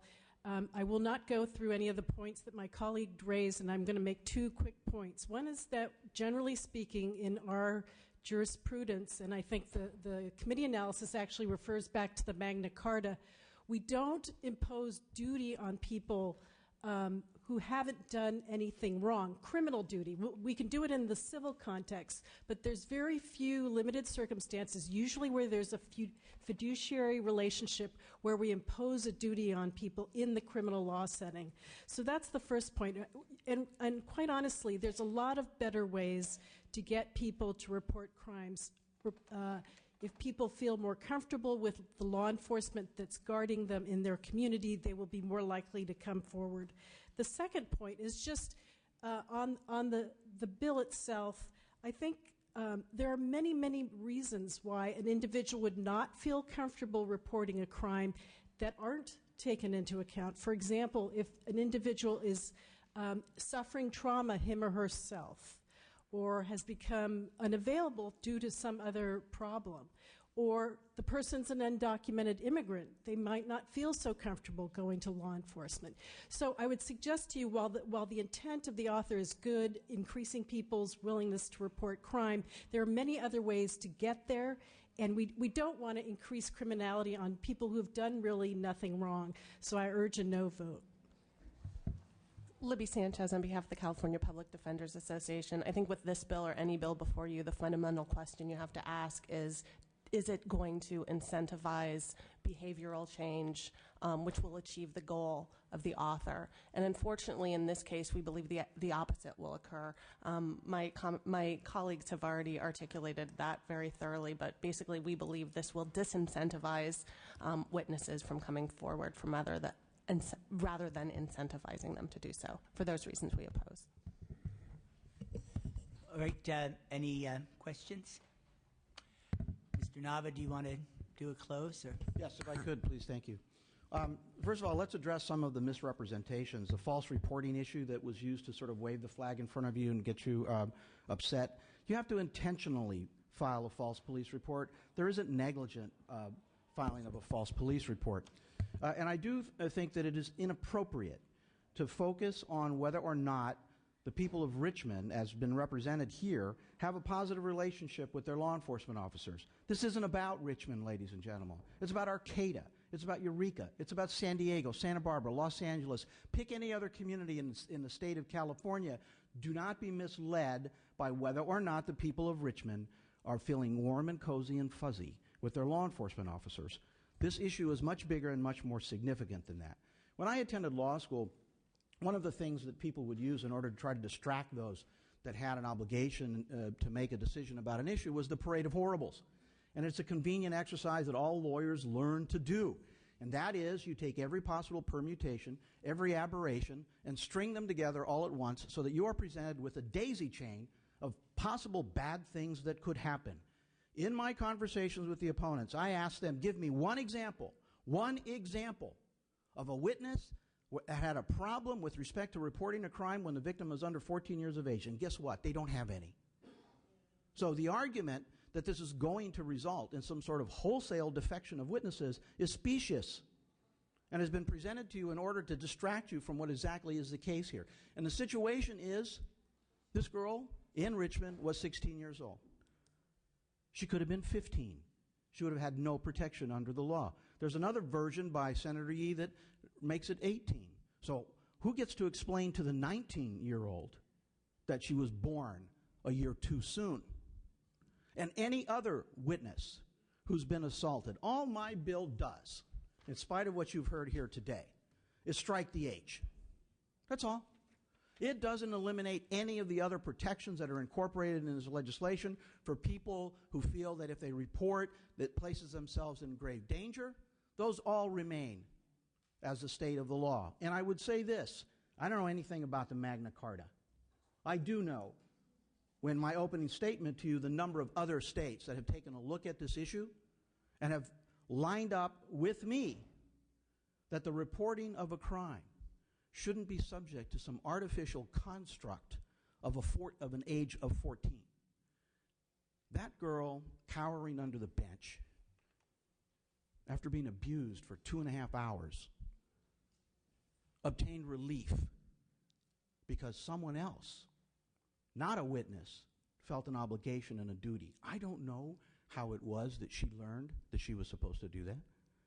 I don't know why it was that that person who made that phone call didn't live her life in apprehension of the Richmond Police Department. What I do know is that finally with that call, 2.5 hours of terror, because the description of this girl in some of the reports was she was nude from the waist up, crawling up under a bench to get away from the people who were raping her and beating her while 15 others, at least 15, walked by and then gathered someplace else to share stories. All I want to do with this bill is to afford for the victims of violent crime. This is not shoplifting. You don't have to go call store security if you see somebody shove a pack of cigarettes down the front of their pants. This is rape. This is murder. This is forceful, brutal sexual assault.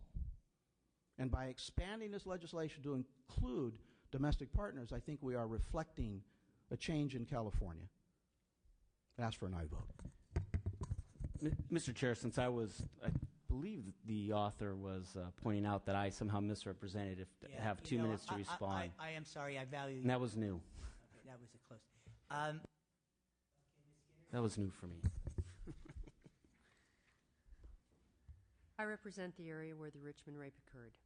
I attended every public meeting and every small meeting in relationship that the community and the school district and the students themselves and the pastor of the church of the young woman. There were many, many, many meetings, small, large, other, in response to this rape.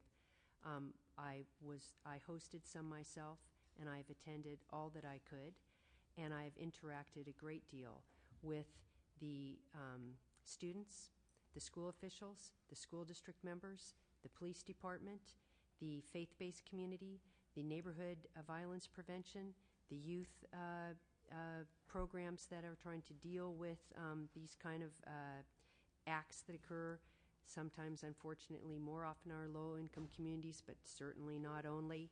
And there was a great deal of incredible outrage, outcry, grief, anger, that there was the group mentality that occurred in this instance where, and then a lack of reporting. But there was not a call for this law. And the reason there was not a call for this law is not so much because there's a bad relationship between this community and the law enforcement, but rather there is fear. And we already had an incident where a high school age student witnessed a crime and reported it. This is in the exact same area. And then was a witness who testified at court. 6 months after this individual was shot and killed. And the police admit that it was a retaliation murder. There's fear. Now, I would not say that the reason the people that observed this rape did not report it was fear. I think there was a horrible group mentality that occurred. And we've seen this. This is not unique to high schools, to low-income areas. We've seen this occur all over the country. And it's I don't understand this feature of humans. I don't understand this bizarre group mentality that occurs, but it occurs. And while I appreciate Member Nava's intent, and I appreciate that he would like to, his intent is to prevent this kind of circumstance in the future, I'm sad to say that I don't believe it will cause that. And the reason is because there are a multiplicity of reasons why people don't report a crime. Certainly, if we can do our best to incentivize that reporting, to do our best to remove this absurdity of this kind of group mentality, and to reduce the fear.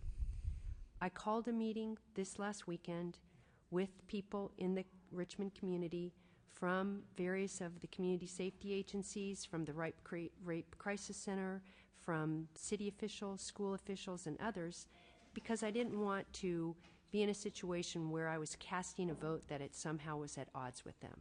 But to a person, they felt that this was not the right approach.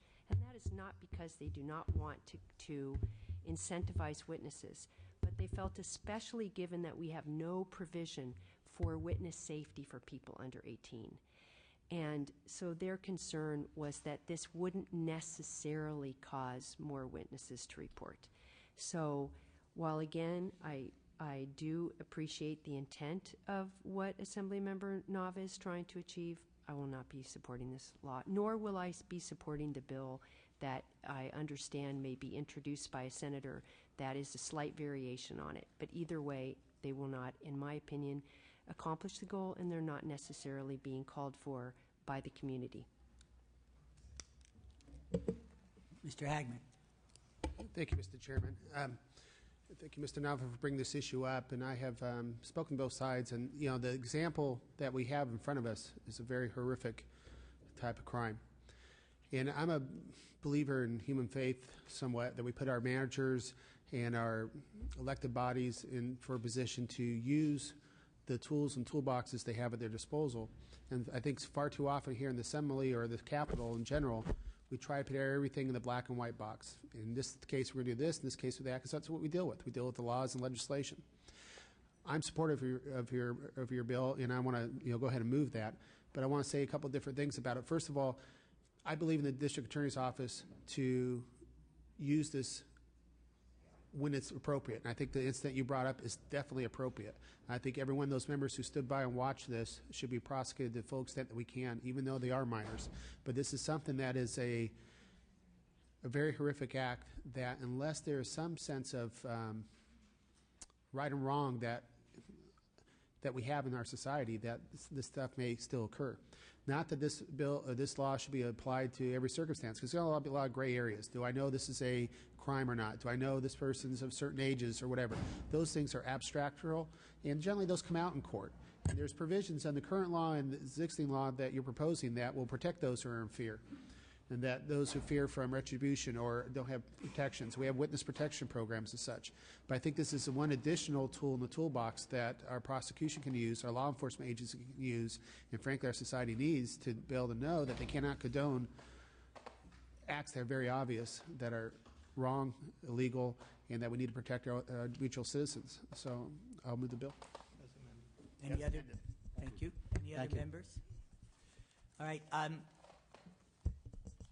Yeah, I have mixed feelings about this bill. It is a response, and I think the response from a legislative body such as the Assembly and the Senate, I think it is appropriate. I think it shows that we are paying attention.